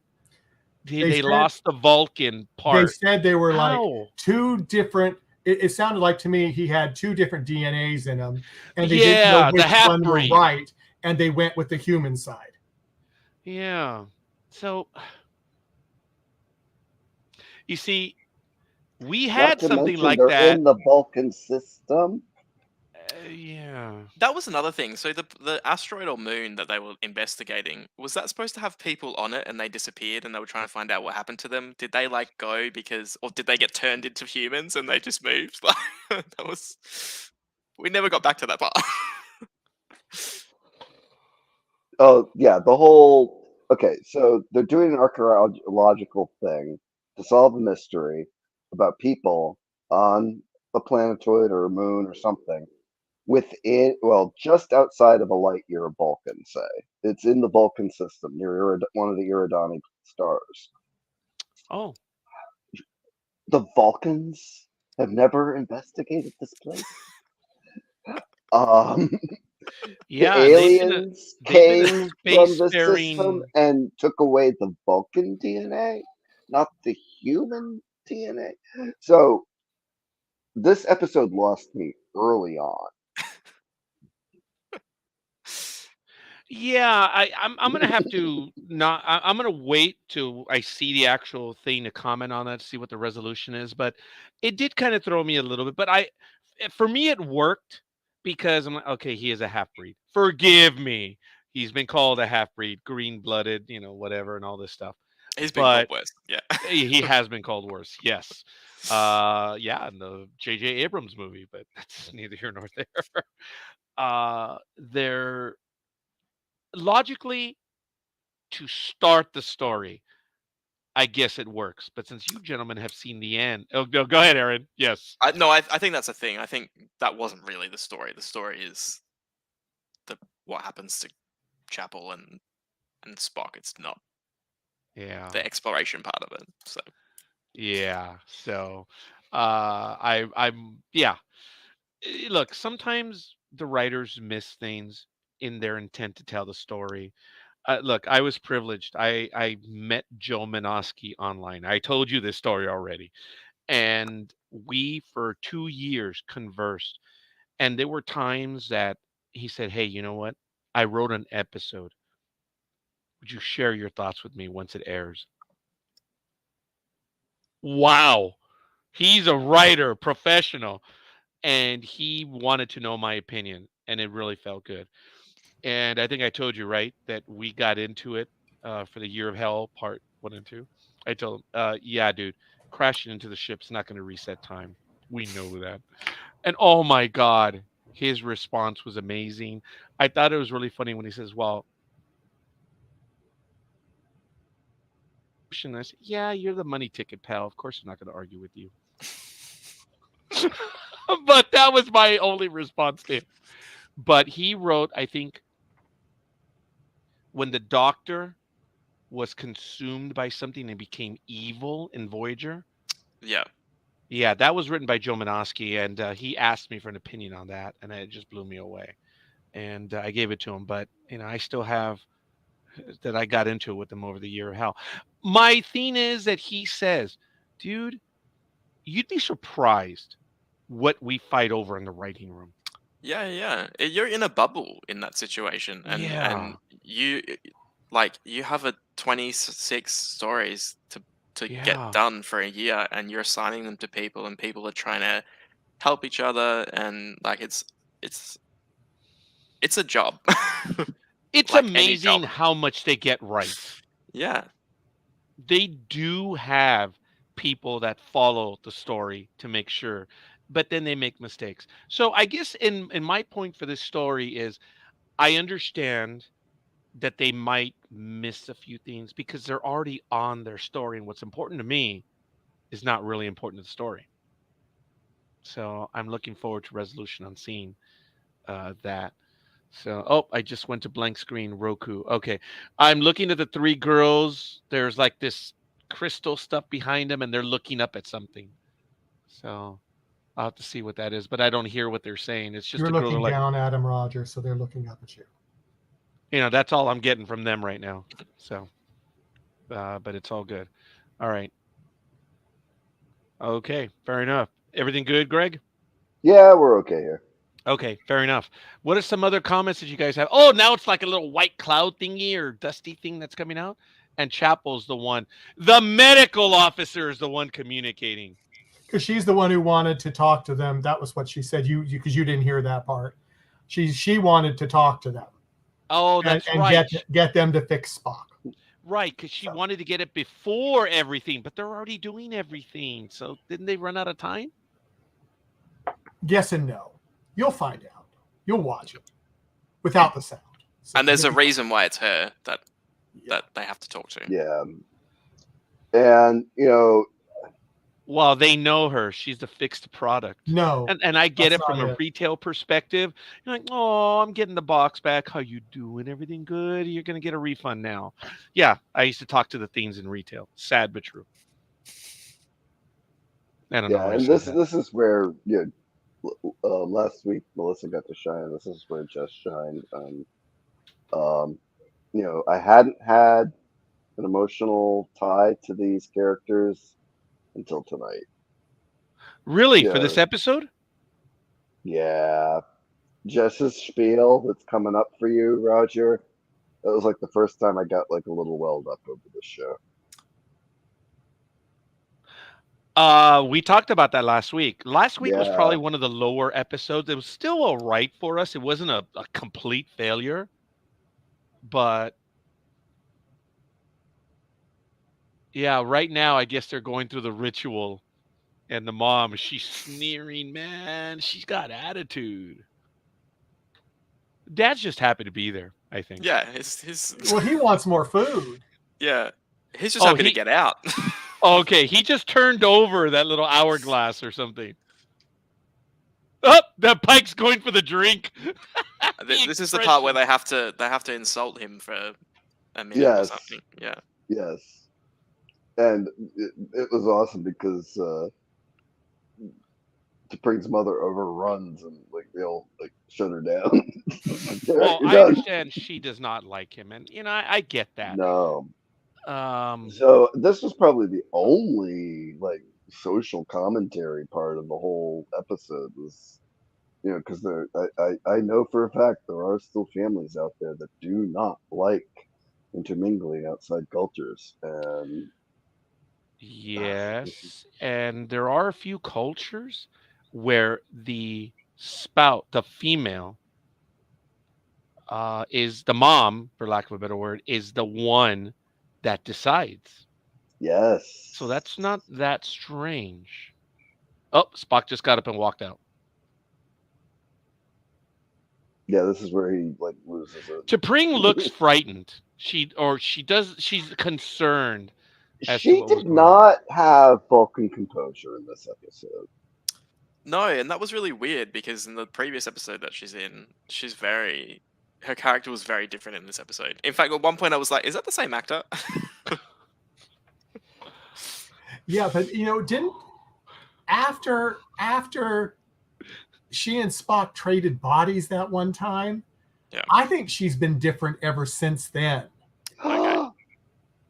Ooh, I like that idea. Wait a minute. Which point? From when? When they When traded she bodies. shared shot Katras with Spock, and they did the body switch last season.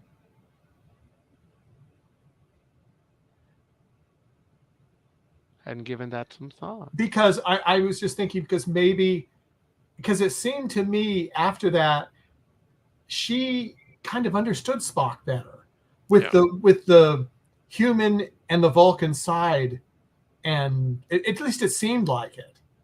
I don't know. That's an interesting. Yeah. Okay. I don't know if that's why they're doing it this way. I don't know, but I'm just thinking maybe it changed her a little bit. And I suppose it would potentially make not more sense, but it would add to the bit at the end where she says, "Why didn't you tell me about this?" And I feel like he could have been a bit more. Well, I didn't want to worry you, but she says, "Well, you told everybody else. Why didn't you tell me? Like I'm supposed to be your Yeah, he told the whole Like, crew. Ooh, yeah. So Yeah, see, I had trouble with that reconciliation of the whole thing too, because when she came on board, she was clearly frazzle. frazzled. Yeah, she was. The first words out of her mouth is, "Dude, it's been 2 days. I've had it with my mom." That's the way I got it. Yeah. Oh yeah. And Oh yeah. debating for 3 hours over the gown she was wearing. And just to go back to my comment earlier on the costume, And then he was like going to beautiful say, dress. "Oh, this is gorgeous. You look gorgeous in it." What a beautiful dress. He should have. He really should have, because that was a great dress. And I do want to mention, if you don't watch the after show Ready Room, I haven't yet often, today. they talk about the costumes in this episode and the teapot, and that was really cool. And they also talk about the set with Jess, where they filmed their interaction with the aliens, where the 3 girls were talking to the aliens. So that was kind of an interesting part of Ready Room today. Are they using that studio in Toronto where it's like They're doing a They lot. are. They For that are. scene? It's called an augmented reality wall. Yeah, we AR learned wall. that Mhm. from The Mandalorian. Yep. Yeah, it's crazy. That And was one of the first ones. watch the interview with Jess Bush, because they talked about how disoriented it Oh, was. that's her. That's Christine, right? Jess Yes. Bush. Jessie Bush. I have to say, I'm very critical of her accent, because sometimes in the previous episodes I do hear the Australian accent come through, but in this particular episode it was. Aaron, It was she's good. Australian? Oh Sure yeah, is. didn't you know that, Roger? Yeah. I thought she was Yeah, I even commented English. on that. But No, she's Australian. yeah, they're giving away all these American roles to non-Americans. A local girl comes or does good, Aaron? I don't know where But- she's from in Australia, but yeah. I But yeah, feel- sometimes think I that- feel like from it you slips a lot. growing up and you didn't know it. So I'm from the Northeast, up here in New England, and see, I thought she had a really good American accent. So much so that I was surprised she wasn't. I was a bit surprised when I learned that she was not from the States. I was going to say something really stupid right now, but I had to catch myself. I That think it's because local. like my ear, because I obviously know a lot of Australian actors, Yeah. and when they do American accents, I feel like I can pick it. You can still hear it. Who was really bad at it? Somebody on Star Trek was bad at it. yeah. That's funny. It was recently too. You mean like the Klingon or something? Oh, he smiled at her when she walked in and she's holding the hypo spray. Oh, she saw T'Pring's reaction. Does T'Pring know what's going on before this? I wonder. And gentlemen, let's back up with what Michael said.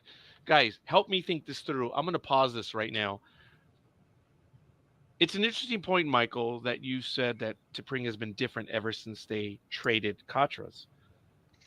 When was that episode when she's getting frustrated with him because he's always putting her off?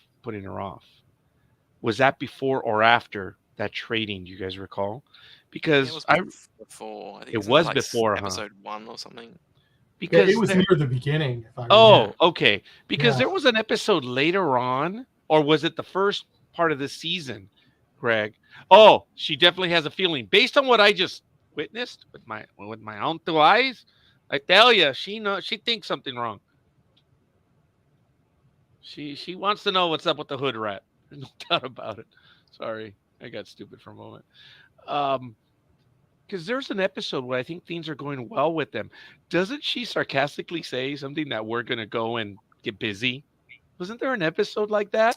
Yeah, when I think it's when Pike recalls Spock, and he's like, "No, you didn't interrupt us," and she's like, "Yeah, we were just about to have sex." But Right. Yes. Fair Okay. enough. So was that early then? Was that, or is that later in 1? I feel like that's right at the start of the show. Yeah. 'Cause Okay, then all right. later on we have like the body swap one. Oh, Okay. okay. It's just, guys, I have to tell you, this whole thing with T'Pring. Look, I kind of enjoy it again, but the way we see it in Amok time, they hadn't seen each other since they were 7. So I don't get that. You know? Maybe Spock's gonna lose his memories. I don't know of all this. They'll never Well, talk that could about it happen, again, you like never Michael. know. Well, here's the interesting thing. Does Kirk from the J.J. Abrams verse, does he know about the Borg?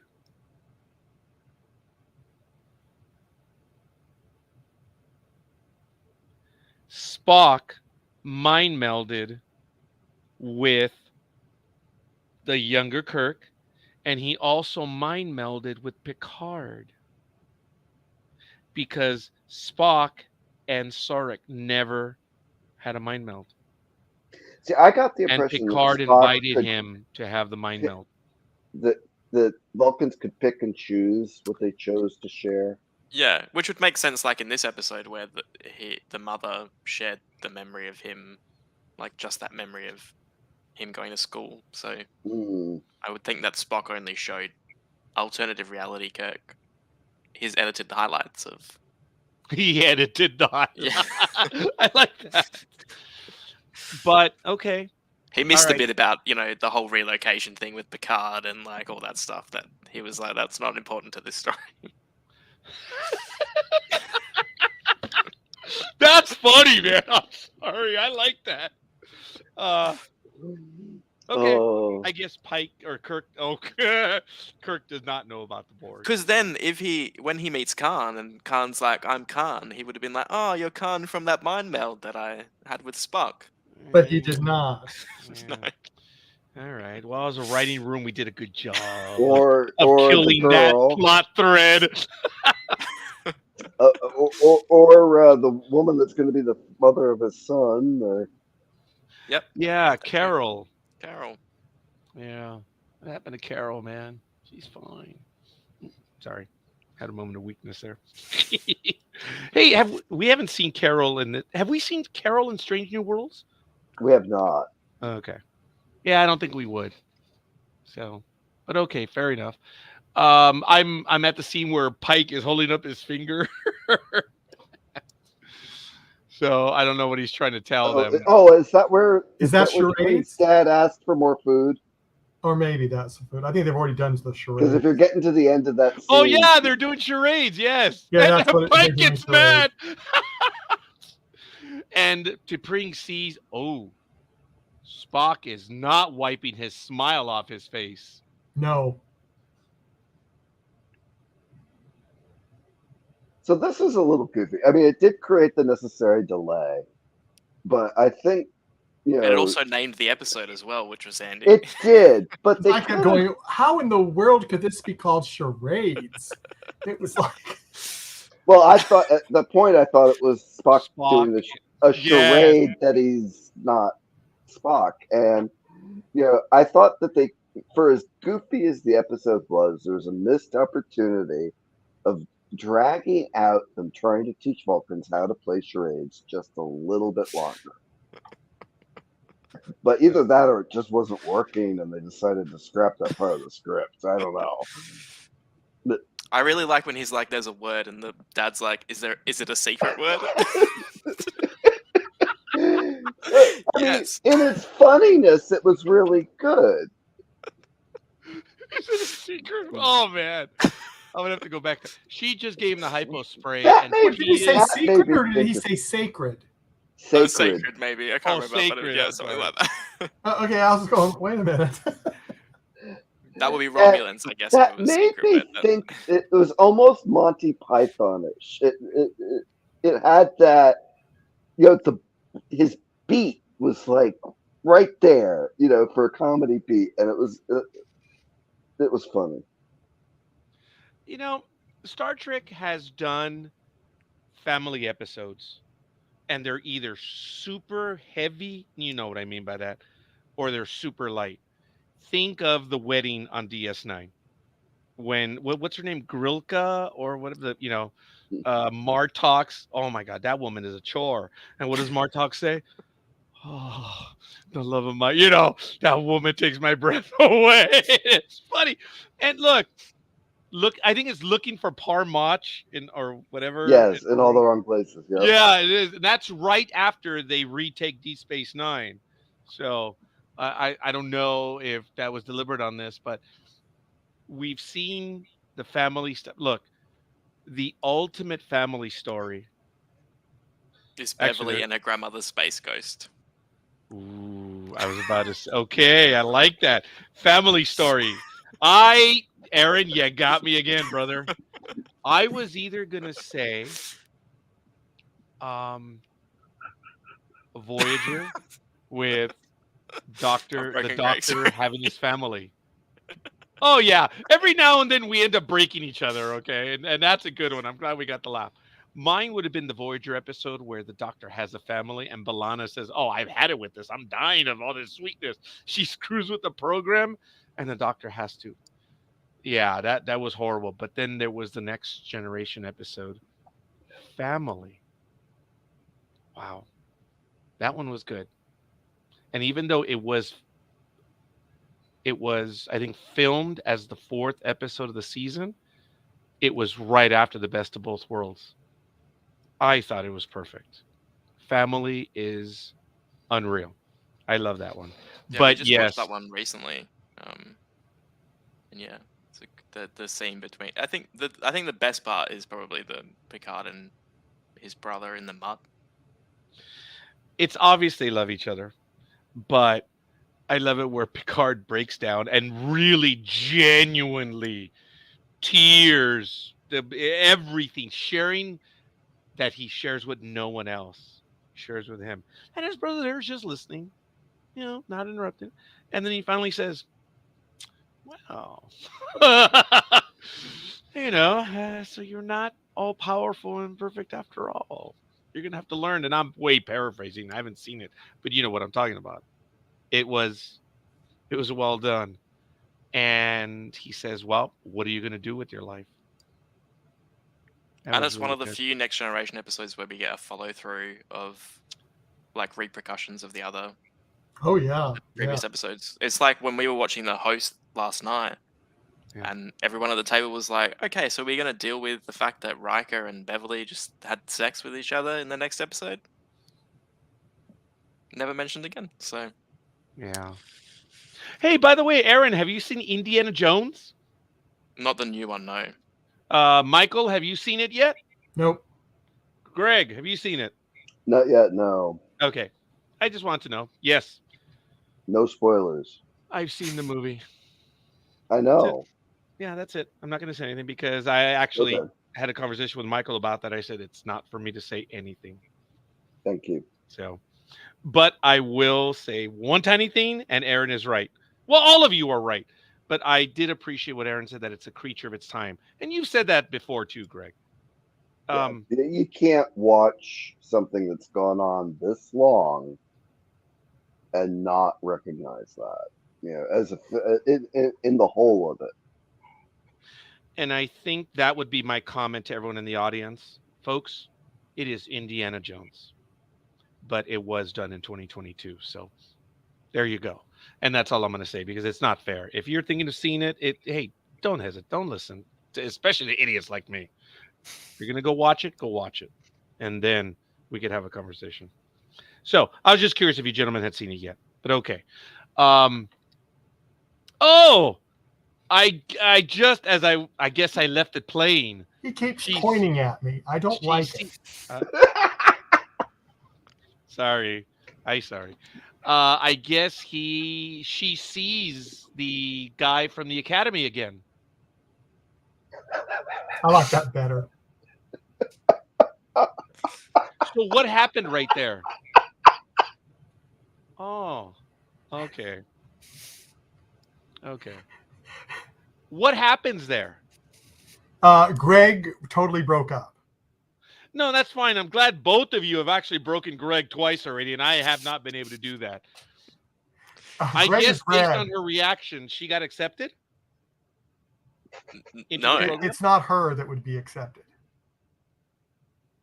Oh, who were you talking about? We can't see what you're seeing. I just said she's talking to the Vulcan guy again from the academy. Oh, that's good. No. That's a really cute scene. It is. You need to just see that live. I don't want to spoil anything because that's a cute scene. Yeah.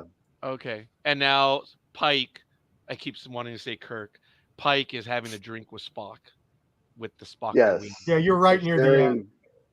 So this I thought could have been a good title for the episode if they completely dropped the charades thing and they talk about commiserating together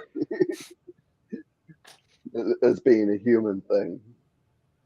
All right. Well, I'm gonna have to see, because on this there's only like 4 minutes left. So based on the fact that they have titles and credits, it's probably down to a minute or so. The end, yeah. That's interesting.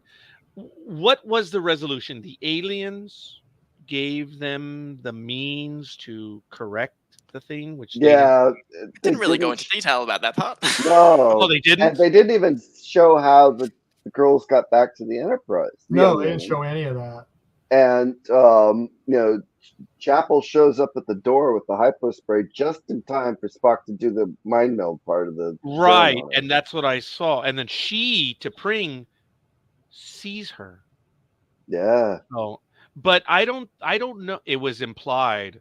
Are you going Vulcan on us, Elizabeth? I'm more implied as opposed to lie. Was T'Pring able to see Spock's reaction? Because Spock is walking away from T'Pring, and when we turn to see, I guess to Chapel's point of view, Spock coming closer, he's smiling. Does she notice that? Or does she just I'm not sure. What is this sister doing in the room? Was it something like that? It comes across like that, but that never plays out in the rest of the story. It's more, why didn't you tell me? Everyone else. Yeah, it was all about the injury than it was about that weird, awkward, anybody would be able to feel that energy. I guess I can understand in the same manner that he didn't want to tell Mama about it. But, dude, they're on your team. You are a hero. You are a spacefarer. This stuff, this is commonplace. Well, they even commented on it that it was like teenagery for him. The way he was behaving was very teenagery. Even if he was, say, like the equivalent of a 25-year-old male, he wouldn't have acted as immature as he did in several scenes. Damn it, gentlemen! I need a minute and a half. I was supposed to take my legal substances at 7. It's 7:50. Wow! I have to run inside. Go get him. I'll be right back. I'm so sorry. Now we can talk about the other stuff since you're going. Exactly. Now, let's go back to. Do you think that she might have seen Spock smiling? Do you think she did, or Even if she didn't, I'm sure she could sense it. I mean, Vulcans are empathic to a degree and telepathic to a degree as yeah? well. So I'm sure everybody in that room could sense it. I mean, everybody that's been around Christine and Spock know that there's tension there. Well, I Yeah. don't think T'Pring's father did, because I think he honestly only had one thing on his mind, and that was to eat more food. Yeah, that poor man. Yes, give me the snacks, please. He was really enjoying that food. I think he wanted to try everything. Yeah, and even though it was brined longer because it was the kitchen's hotter than Vulcan kitchens and all the little things. I think I mentioned last week how much I love that they're giving Pike this affinity towards food. I mean, I had hoped that they would have horses on the ship, but I like that they gave him this and that they're using the kitchen table as a discussion area. That it's not the ready room, it's not the fridge, it's not a conference room. It's this community around the kitchen table, and I'm really liking that subtle thing, that I probably wouldn't have looked for if I wasn't, trying to be critical and trying, studied art and studied, how to present things, for subconscious biases and to either exploit them or, Yeah. So I love that they're doing this. Yep. And, the whole food thing and the whole, fire, they got a fireplace in this quarter. It's ridiculous. But, sitting by the fire, enjoying a brandy, or a whiskey. And it's cozy. It's not a spaceship, It's pseudo not stuffy. military organization, but it's different. It's the nice part of the drama. It just happens to be set on a starship. So it's like I have to take my critical, mind away from some of the things that make it good television and not necessarily what I would have done if it was Star Trek. And like the whole thing with the dad on the side there, it's like he even though he had a few lines, you got that character completely. Very quickly. Guys, it is a product of its time. And I'm probably wrong on this right now, especially what you gentlemen are talking about. But the reason why The Next Generation was the way it was is because we had the movies. And the movies were a jump ahead of the original series. And The Next Generation, Voyager, DS9 kind of matched what was going on in the movies. A little bit more advanced, but we had digital displays. We didn't have buttons anymore. So it kind of went in line. I think therefore I am. I believe it wouldn't work if you're doing something in the future and it doesn't look more advanced. Now, in this timeline, I am against this luxurious ship. What does Captain DeSoto tell Picard or tell Riker? Hey, how is it on that luxury liner or cruise ship? He's talking about the Excelsior compared to the Enterprise D.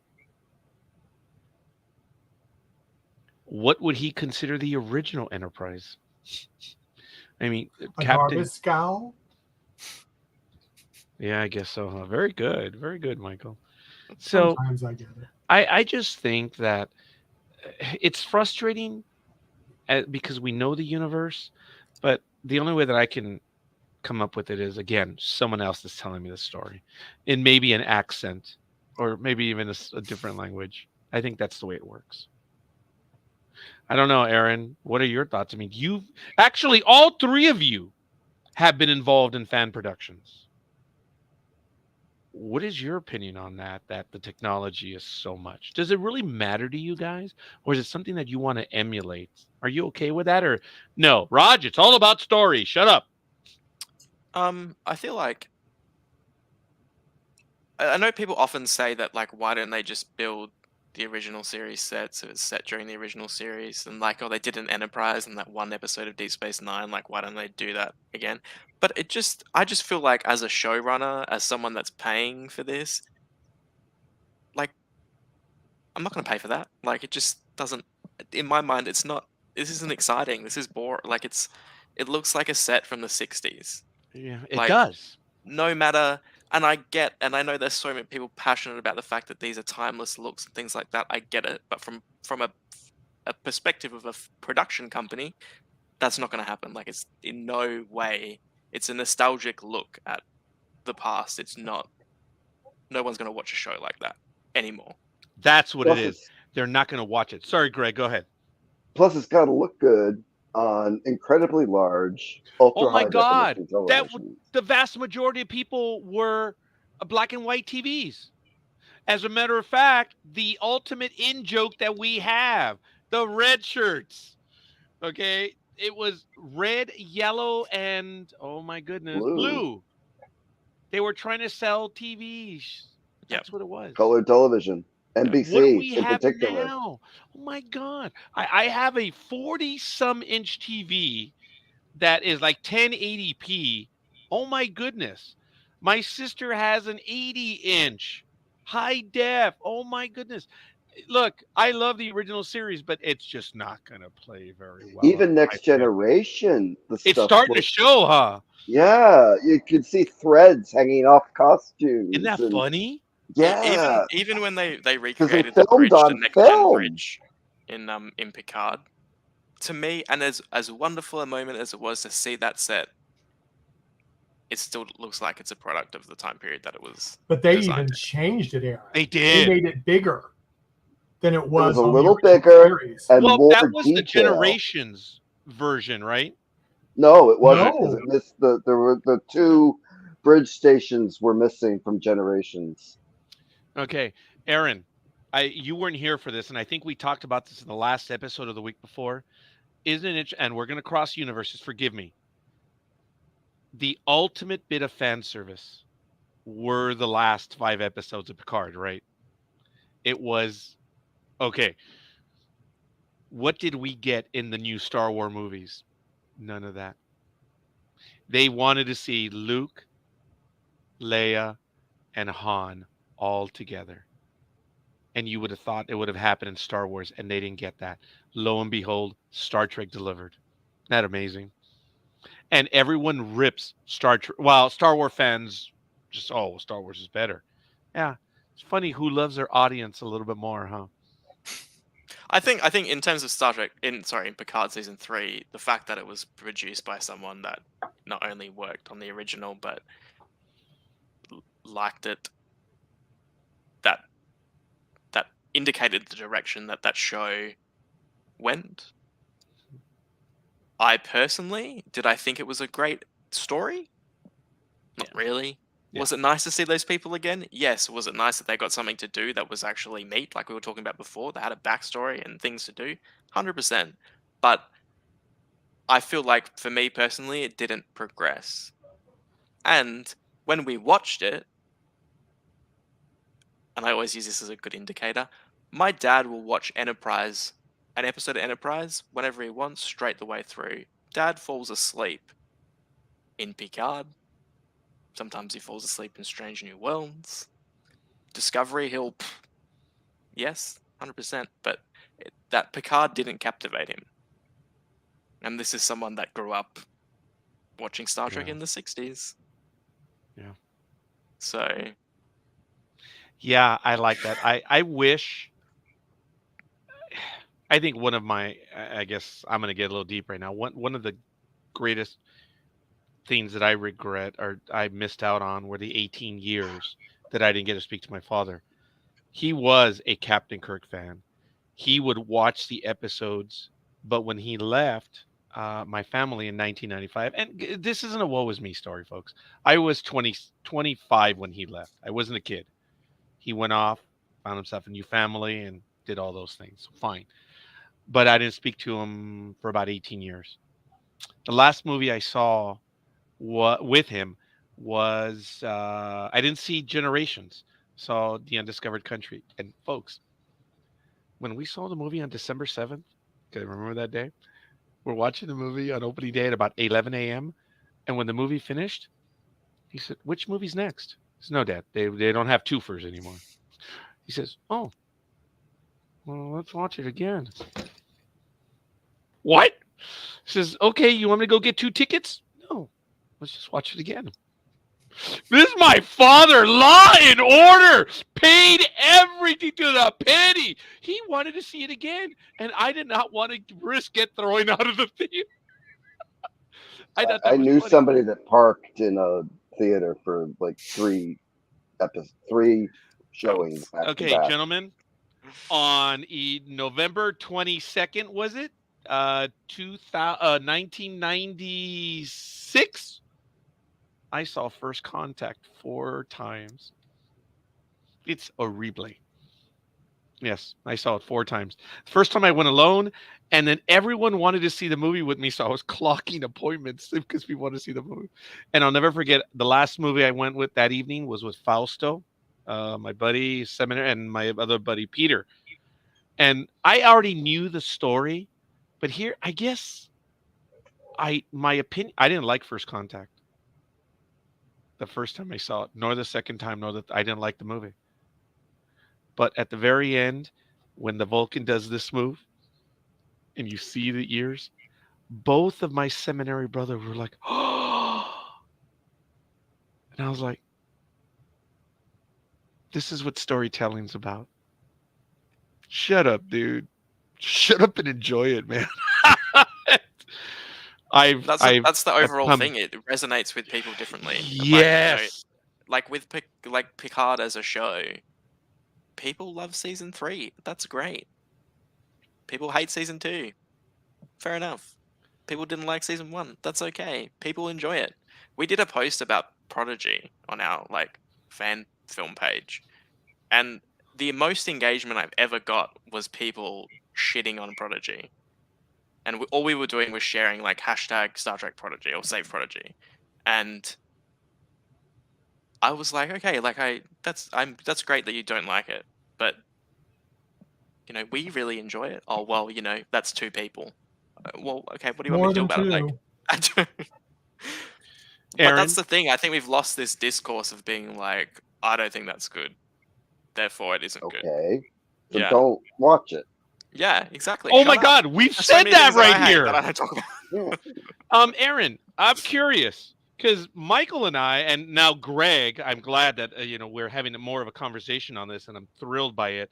I haven't had the chance to talk to him about this, but Aaron, of the people, if you were able to get this information, how many of them actually saw Prodigy? Michael and I have had extensive conversations of people not liking something, and it turns out they hadn't even seen it. Hadn't even seen Oh yeah. it. Oh yeah. Yeah. Because people think I that don't it's not get that. me, therefore it doesn't matter. It's They just like, read something and they assume, and they yeah. don't go out for themselves and make their own opinion. My road warrior, my youngest, I am beside myself because the teaser doesn't look good. And I mean, it's just a teaser. That's the most questionable thing, gentlemen. I love watching teasers because I want to get an idea, and that's about it. I know because look, gentlemen, if you want to see 2 of the worst teasers of all time, Jimmy Neutron, the cartoon, the teaser gives the whole movie. Actually, there's 3 teasers. The second movie is Terminator Salvation. They gave it all away in the tease. One of the most famous stupid teasers of all time. And then the third one is Air America. It's 2 minutes. It's a riot. You laugh. Once you watch the movie, it's just ugh. Sorry, that's my opinion. It's like they gave everything away in the teaser because there was nothing else to like in the movie. So it I feel irritates like me. Galaxy Quest is also a bad teaser. It is, like, isn't for a it? film. it's like the complete opposite of what the film is. And Aaron, what are your thoughts on it? Because for me, I died laughing. I got a lot of the jokes. I thought it was great. I'm not gonna say that this is, Star Trek 9 or whatever, whatever the number is, but it's well done. Do you like the movie Galaxy Quest? It's yeah, I think it's great. My dad loves the movie. Like it's a joke on not only acting but also being a fan, and Mm-hmm. it's a joke on Star Trek. Like, Oh, it is, and I had no problem with it. Greg, Michael, your thoughts on that one? We haven't spoken about Galaxy Quest Oh, yet. I loved Galaxy Quest. It's one of I my mean, favorites. I didn't see it in the movie. I saw it on TV, and I really didn't know anything about it. And I just went, "Oh, this looks interesting." And I turned it on. And I went, "Oh my I was fortunate. A coworker knew I was going through some issues. He said, "Come on, let's go, Raj. Let's go see a movie." I said, "Dude, it's not even payday." Hey, I don't care. Let's go. He took me to see the movie. Oh my goodness, I laughed so hard. It just, it was, and I got it. I got the fandom jokes. Oh my God, yes. Come on, give me a break. It was way too easy, but there was a lot of love in that movie. There god!" was. yeah, I love that the quote from Patrick Stewart where he was going to bring his lawyers because he thought it was a joke on the Next Generation, and Jonathan Frakes told him, "No, you have to see it and see it in a packed theater," and he was I like, "This is the didn't best thing know I've ever seen." that. Yeah, As a matter of fact, they were going after the original series. Yeah, If anything, they were going. Oh, good God, yes. There were just way too many. But I I don't know. loved the kid that like knew where all the decks were and everything because that was Oh, and oh, how about the whole thing where he says, "Okay, get so and so online because he has the Jeffries tubes and he has all this equipment." right. It's a fan endeavor. It was the fans were helping solve the story, which was really kind of neat. It It was. was fun. It which if was you a think fun about it, like what movie. happens now, like with all these shows who are being produced by people that watch the original, it's like come full circle. yeah, yeah. Oh my goodness, yes. But genuinely talented people. Look, folks, in this episode, there's things that are wrong with it, and they're in the other episodes. They misfire, but all in all, oh, and Aaron, and Greg, Michael, you guys all know I've had it with this Easter egg hunt stuff. I don't play that game. There are videos on YouTube. Oh How many yeah. Easter eggs have you found? It's like, I'm way too old for that. I don't care for that. The Section 31 though, that I haven't watched all of it yet, but there's like a scene by scene from Picard going through every thing that's going on at the Section 31 Daystrom space station thing. Okay. And you Yeah. know, for as far as fan service goes, you know, I do enjoy those things. I mean, I don't need them. Thank God that I saw a meme today with the old '70s Spock helmet with the siren or Oh, with I the. saw that one too. Have you seen it? Oh, I sent it to you, right? And Oh, okay. I probably yes. Oh, yeah, you did. I Have think you if seen it, they Aaron? pull instead of the wool hat, if they had that in this episode, I would probably never watch another Strange New World. You know what? I think poor Aaron has been the one that's working, so he might not have seen that meme. Do you know the meme that we're talking about, Aaron? I know about the helmet, Okay, but yeah. So bring Um, this up if you can. oh, I already have it. The minute Greg told me about that, I'm going to put it up, folks. You know, when what was the cartoon? The cartoon. I thought when they did that in the Lower cartoon, it was Decks. great. Lower Yeah, Decks, yes, yeah. folks. There it is. It says, "Why are you wearing that silly hat?" It's not silly. It's regulation. All right. You know what? That's all right. I'm actually okay So with it. I have to shout out. I nabbed this from two people that had shared it right around the same time. So we've got Captain Stuart Foley from Trekyard's stream and Josh Michael Irwin from who does fan films here as well. So I got to shout out to my buddies there. I did nab this from you. Hey, that's all cool. It's good. It's really kind of funny. I also I'm all really right with that. liked when in that scene where Kirk looks at Kirk, my God. It's So I okay. We've looked at infected pie, you, Aaron. and he's like, "I've got one too." Like, it's good. Yeah. It is cool, man. See, it worked in Lower Decks, though. But here was the thing. In Lower Decks, when they had to help, it was in the background. It was. That's what made it cool. And the engineer just looked up at it and he was acting like I had this one when I was a kid, like all of us. That one was funny. I have to admit, I missed it the first time. I saw Yeah. the internet blow up over it. I looked at it and said, oh my God, that's hilarious. It's because there's so much stuff going on in the background. Yeah. You got to give it to them.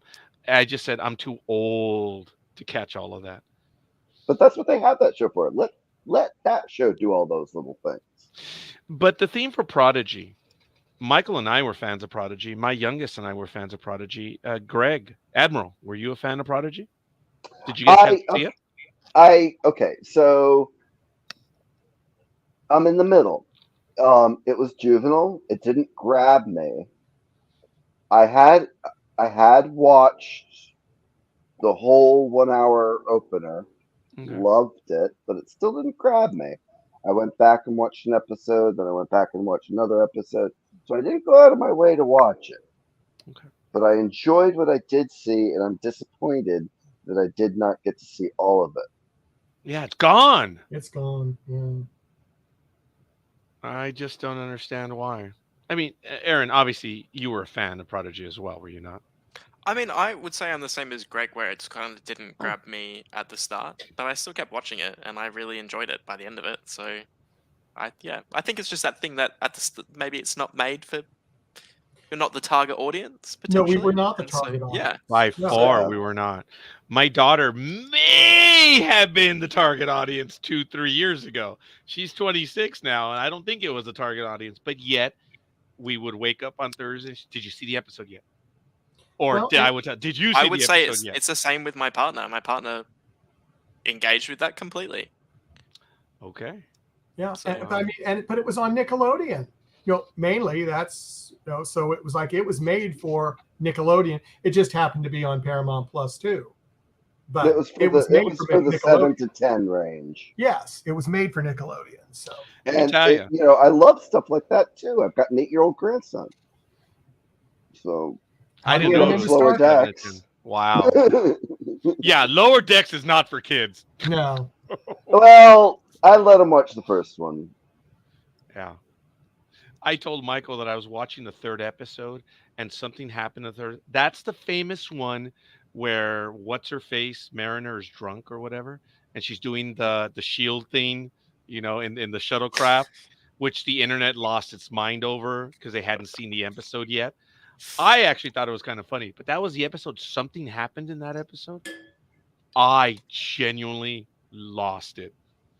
I lost my mind. I got so angry. I turned the episode off and I didn't watch it for a little bit. And I came back and I said, why did I get pissed off? I don't know why. Yeah, I'm done I with it, find but it it was the helps third if you episode. have a little bit to drink first. Fair Because enough. believe me, I mean, I want my drama to be drama. I've said that before about the live action Star Trek, and the I my wife has some of the special medicine that's legal here now, and she found that she enjoyed it more after a little bit of that. well, I think So our it's a friend Rick Elizabeth and would say Morty you just thing. need some I don't comet know. water. So Yeah, Oh, that's from another program. Yes, Yeah, Comment Water. exactly. And folks, when season 2 returns, we will be watching and we will be reviewing it here on the network. And who knows? Maybe Aaron would be able to join us for a little bit of the arc as well. Yeah. So who knows? Yes, you haven't seen it yet, have you, Aaron? No. Not yet. it's not bad. Oh, appreciate that, Yeah, Greg. sure. Yeah. Look, Michael, who have we not had on from the series yet? A few, not many. That's you, pal. That's all you. We had 8 guests on in one episode. That was unreal. That was unreal. That was crazy. Yes, it was. It was just terribly exciting. Aaron, what is going on in the home network? Not much really. Kinda quiet we right now? were we were working on a we were going to do a Chakotay prequel short film, but we couldn't find an actor, so we decided to shelve that project. So that was a bit of a shame. And yeah, I was saying to Michael and Greg before, we're just sort of waiting to do that. I guess the next season of 3 stories, which I think we'll probably do a crowdfunding thing for, so we can get it all done in one go. So yeah. Good Yeah, for I you. listened to And your ladies and gentlemen, video. let me say it right now.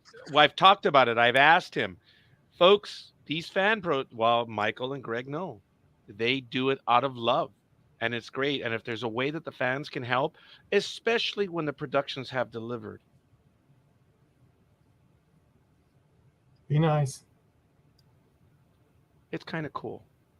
So, if you're going to do one of those, Aaron, wow, good for you. Exciting. I would love to be there to maybe give you a tiny assist on getting word out on that. We'd love. And if you're not able to make it, we would love to have word. And I admire the stuff that you do, buddy. I mean, it's a thrill being able to have you on and get your commentary on this right now, on the Strange New Worlds. I didn't know if you were watching the series or not. I'm so sorry. My entire thing just ducked out. Oh, well, it wasn't as good as the first Thanks, time. Howard. Yeah, I think I got a bit emotional again. You missed funny. it all. I'm so Oh sorry. my god. Oh, how embarrassing. No, I think it's funny. Look, I'll bottle it this time. Dude, just each image went one by one, and I was like, "Did we end the chat?" Oh my god, that's funny. The stuff that you do Sorry. just absolutely is. It's amazing. It's amazing what you do. Thank you. And Thank you. I think there are people that would commit to it, and they would love to help you out, because what you do is you're doing it for us, just like what Michael has done with all the work that he's done with the many projects, and Greg as well. It's really good stuff. I mean, guys, think about not too long ago there was no Star Trek on air, nowhere, nothing. We had for a while just the fan programs, which were awesome, and now we have Star Trek on a regular basis. I thought Pax Romana or Pax Star Trekus had passed us by from 1987 to 2001. Because we had Star Trek on for 18 consecutive years. Wow. I didn't think that would happen again. And now what do we have? We have 18 programs running simultaneously. That's awesome. 18? I exaggerate, but I think you get my point. Well, if you consider all the fan programs out there, it's pretty good. Oh, God. Yeah. Yeah. It's amazing. I mean, I can't keep up with them all. I can't even keep up with the ones I've been in. That's funny. I like that one. Oh, my buddy Vance, he's very prolific. There's so many Constar episodes out there. It's insane. What is the name of your website, Aaron? Because I always get it wrong. I'm glad I saved it, but your network. We don't have a website, but the best way to find us on socials is Voyager's There it Fan is. Film. At Voyager's Fan Film. Yeah, Voyager's Fan Film. It's good. It was a little different before. What was it before? It's not. Before I didn't have any sort of umbrella title, but then I think in the last 2 films we set up these are the Voyagers. There it is. Yeah, these are the Voyagers. Yeah. Okay. But that was already taken, so I had to put Voyager's Fan Film as my handle for everything. But yeah, it's still these are the Voyagers. Yeah. Understood. And to the audience, we invite you to visit all these programs. They're always done with love. And I think just the only bit of jealousy is that wish they had Paramount money to do some of this. That would be awesome. Just for a day, huh? What could you get done in a day, Aaron, Michael, and Greg? Huh? Wow. Oh, I took on making one of these things. It is so hard on a shoestring. I mean, I piggybacked onto Vance for some set time, and I edited, and I had no soundtrack, but I had like one CGC. Oh my God, it's so hard. So when they're really good, these two guys, you know a lot has gone into them. Yeah. Look, Aaron, you do 40-minute episodes. What is the man hours for something like that? Or that was probably They're probably sexist. like Sorry. 20, 25. Personnel hours. Sorry. um, I think for us, it's kind of like every weekend and after work for like a couple of months, whether you're like building sets and things like that. Whereas probably like shoot days is like the last one we did, I think was 25 minutes, and that was probably 7 shooting days. So it's a lot Yeah. to cram in a very That's a short period of lot. time. Yeah. Yeah. All of you who've done, But I yeah, but I mean, and understand. that's the thing. It's like Yeah, like I said, you have kindred spirits right here, Aaron. I'm just a fan that gets to enjoy the end product. But Yes, because that we're involved, differences shows. oh yeah, You yeah, know, when you're lucky if you have two okay takes, and you're looking at something in editing and realize the script didn't work and can't drive back across the country to do a retake. That's why you fly. uh-huh.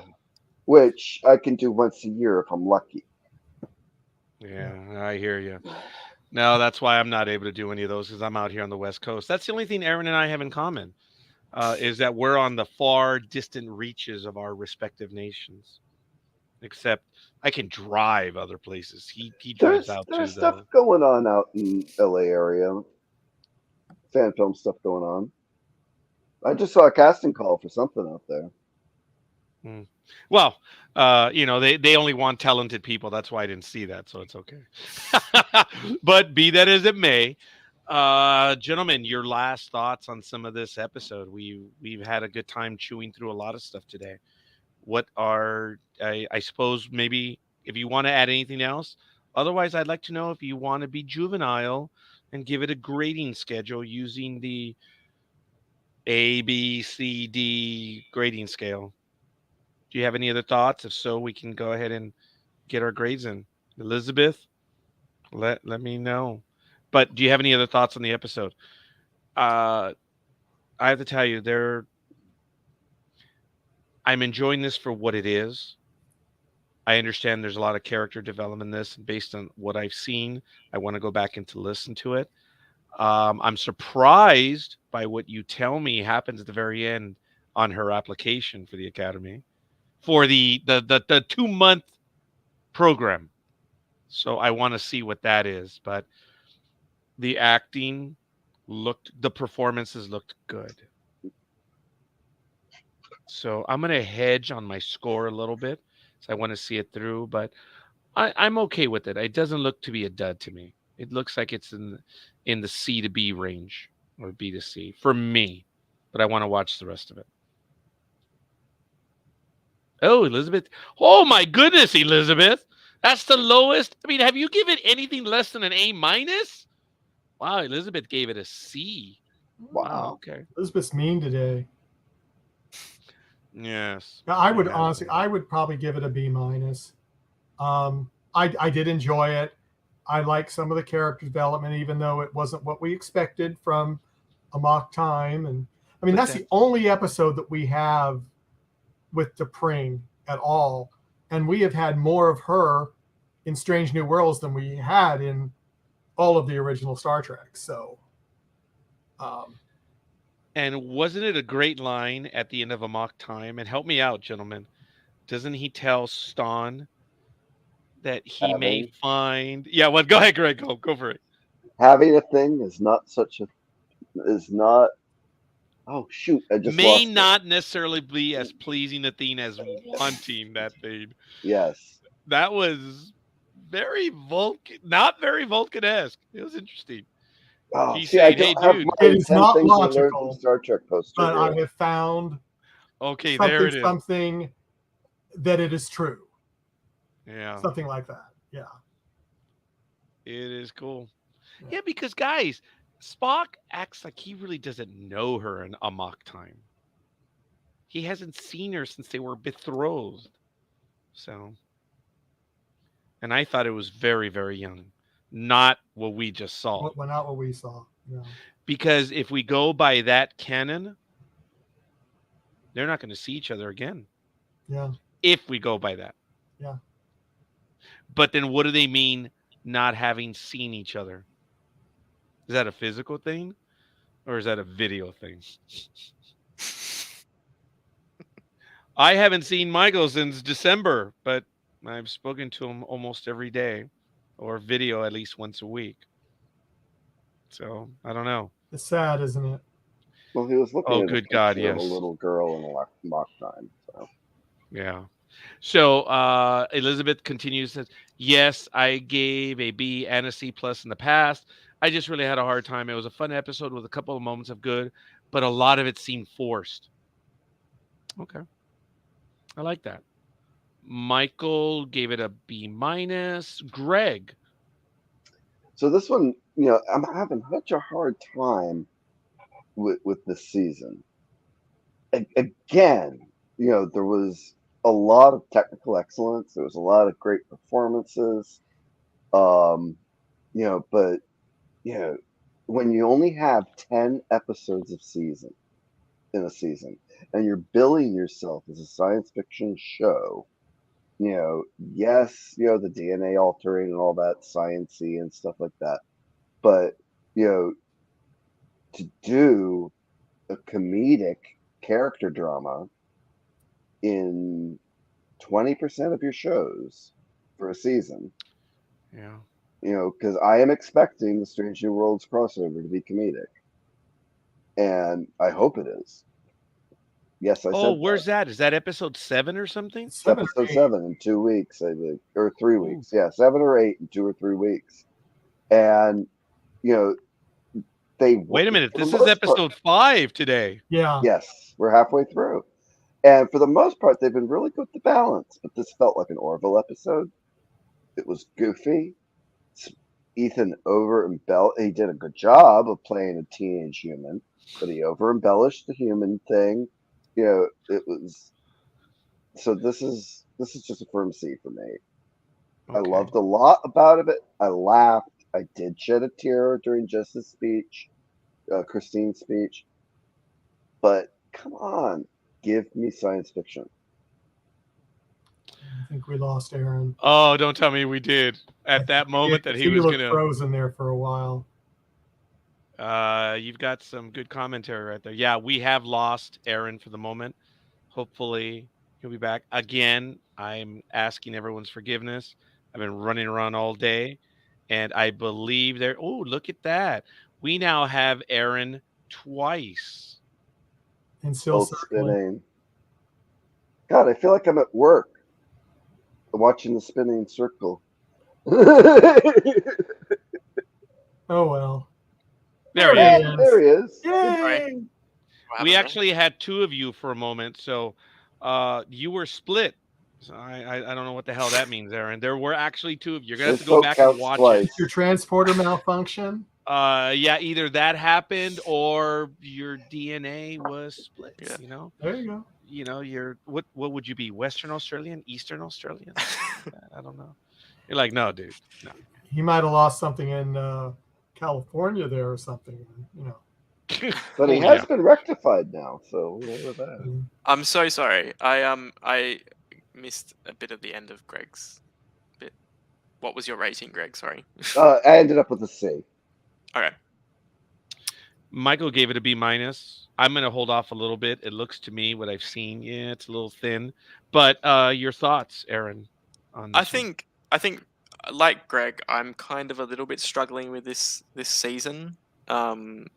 I thought this was a stronger episode, so I think I'll give it a B plus. It definitely wasn't the courtroom episode for me, but I think in terms of what I found engaging compared to the last one and the one before in episode 1, I think this is probably a solid B plus. Sorry to put you on the spot. What is your opinion of last week's episode, the one about the Rigel 7, Oh, the Lotus Eaters. the Lotus Eaters? Thank you. Oh no, wait, amongst the Lotus Eaters. Amongst the Lotus Eaters. That's on the next page here. I thought it was I liked the concept of taking like a throwaway moment, not a throwaway moment, but a very small moment from the original pilot and turning that into a story. Like, I thought that was quite clever and was interesting. But I just feel like the story just seemed very thin. It Yeah. seemed to be a very. It could have been an original series episode. It was that thin, potentially. Wow. All right. I like that. I'm going to hold off on my commentary of what Yeah, I you saw. need to see the end to make sure. It did have my attention, folks. Yeah. And look, when we were talking about Greg, I'm not sure if you heard this, Aaron, but Greg talked about the percentage of episodes that are slapstick or funny. The original series had 2 episodes that were funny. Out of 80, almost 80 hours. Amok Time was not one of them. What was the second one? That's I Mud or Oh, right. Okay. oh, Was was it the both first Muds? Mud? Yeah, It was actually, both so Muds. okay, so there was one a year. The Well, next actually, the first generation, Mud wasn't terribly funny. It was right? goofy in spots, but I mean that whole thing with beauty being in the eye of the beholder thing, and the placebos and all that. That was I didn't think it was Yeah, that funny. it was 3 total, almost one a year. The next generation, almost every Q episode was amusing. Not all of them, of course. Tapestry. Oh my goodness! Wow, that was far from funny. It had funny moments, but Tapestry was not. Oh, wait. No, was that the? Okay, no. Tapestry is the correct one. Inner Light is the one where Picard lives that life. Oh God, I can't. Mhm. Oh my God. Yeah, Tapestry is the one where Picard's like, I don't want to do this, and it's like, oh really, really? You want to live a careful life? Let me show you what your life's going to be like. Wow, what a story, huh? Tapestry was really good. That was not a funny episode. That was powerful.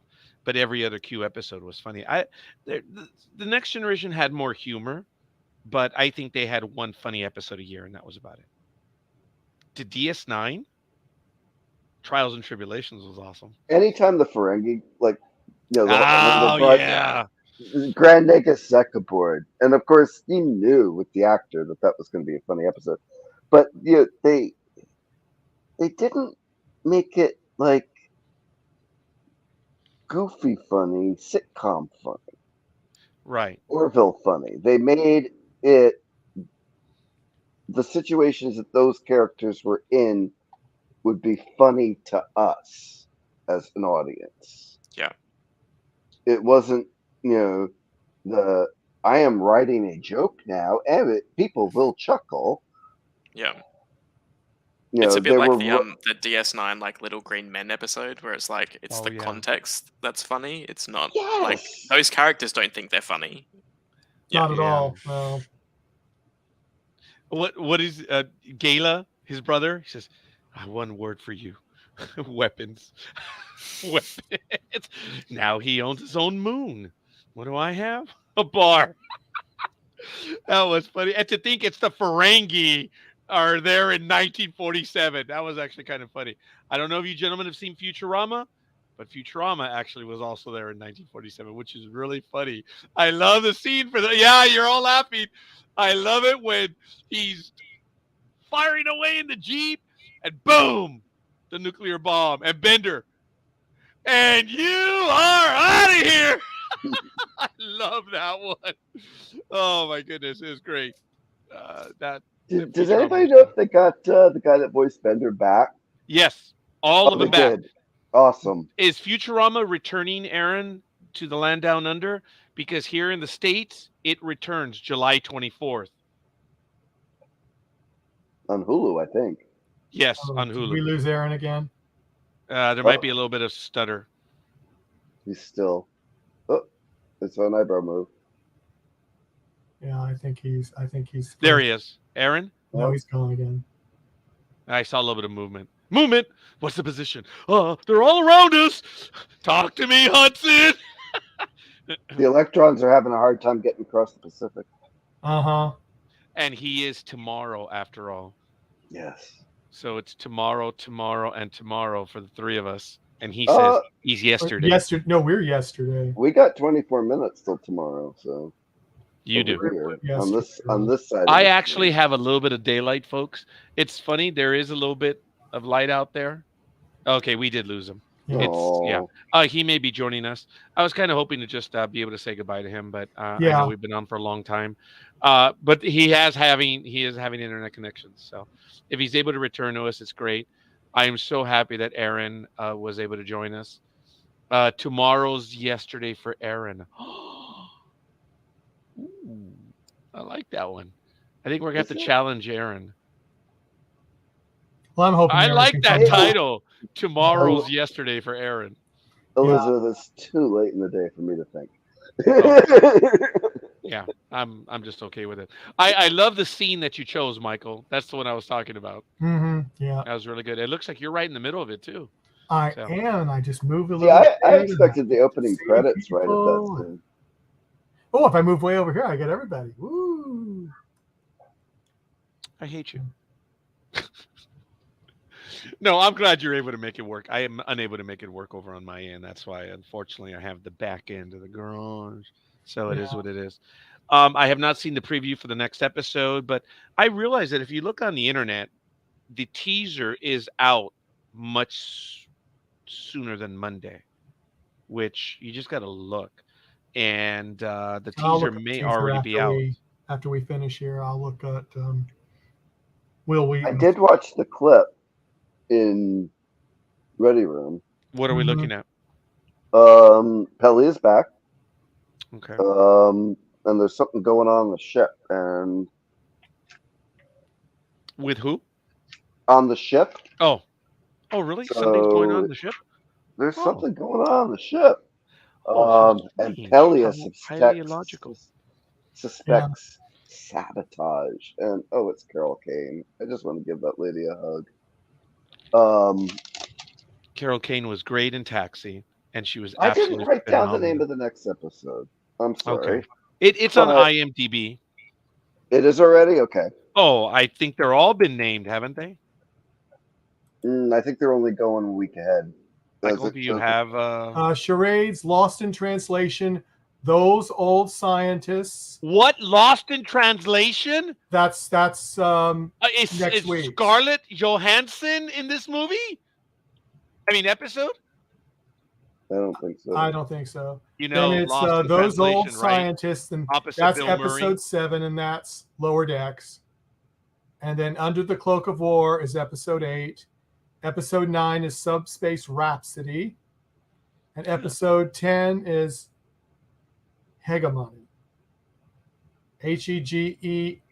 Hegemon or Hegemon? There's no D in it. Hegemony. Well, I know that's why I said Hegemon, but okay.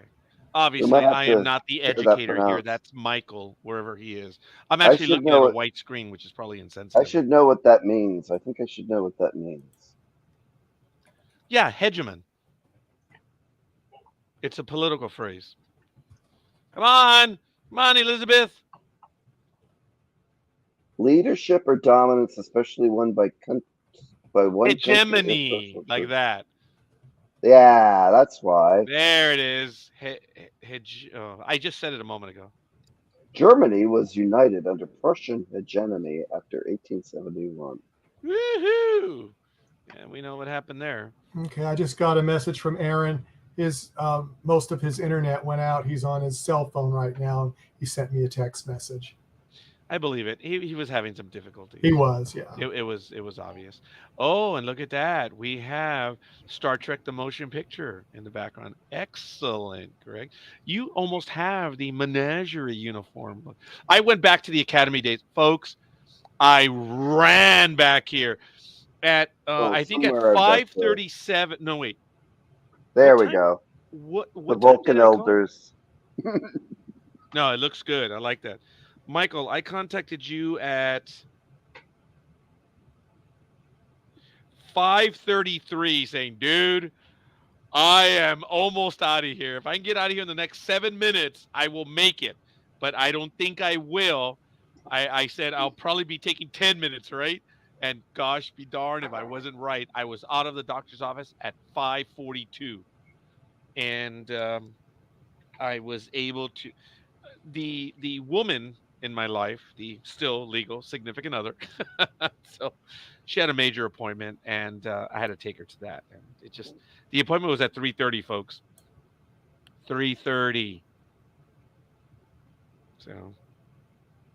So I called Michael at 5:48 saying, I'm on my way. I'm on my way. I'm going to be there about 3 minutes short. He says, yeah, okay. I've already got Aaron and Greg with me.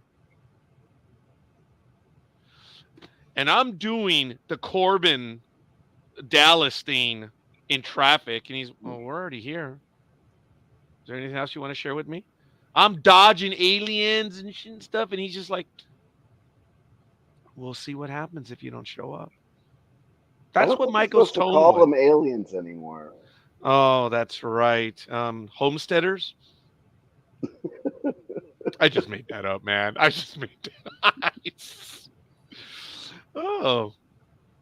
Oh, that's right. Oh, yeah. Undocumented guests. Undocumented guests. That's funny. I like that. I guess so. We should probably wrap it up. Yeah, I think we are. Hey, Greg and Michael, have your 6. It's all good. Oh, yeah. I'd like to believe I have their 6 as well, but what do I know? But we already had a character. Oh, no, her name was 7. So, yeah. Oh, 6 was Battlestar Galactica. Yeah. Ooh, Trisha Helfer. Yeah. Oof. Yep. Had no acting experience whatsoever prior to that series. She was a model. Yep. No acting experience. She was great in Lucifer, too. Yeah. She was, yeah. Yeah, she was. But for being someone who had no experience, what a job as 6. It's really well done.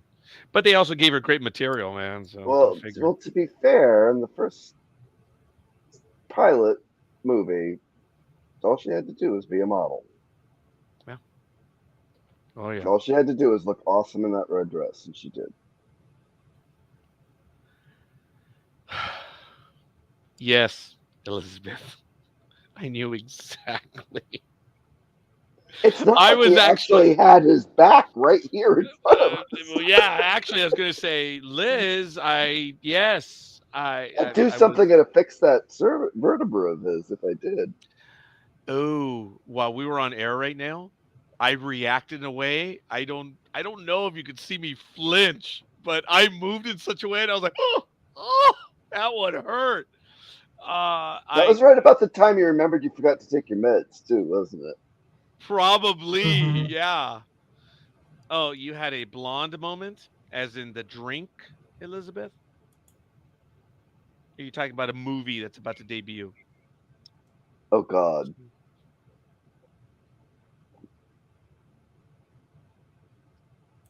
Yeah, it's time for us to close up. Yep, it is. We're not going to talk about that movie. Oh, you've seen it? We're not even going to acknowledge its existing after this moment. Oh, wait. What is it? I don't know what he's talking about, but I think we should end the... Bacsto Gach George. Remember? He says, have you seen it? And she says, yes, I have. How unfortunate for you. You're dead. Star Trek 3, Search for Spock. All right, folks, we're out of here. I didn't start this. I'm not going to end it. Which one of you would like to end it? Bye.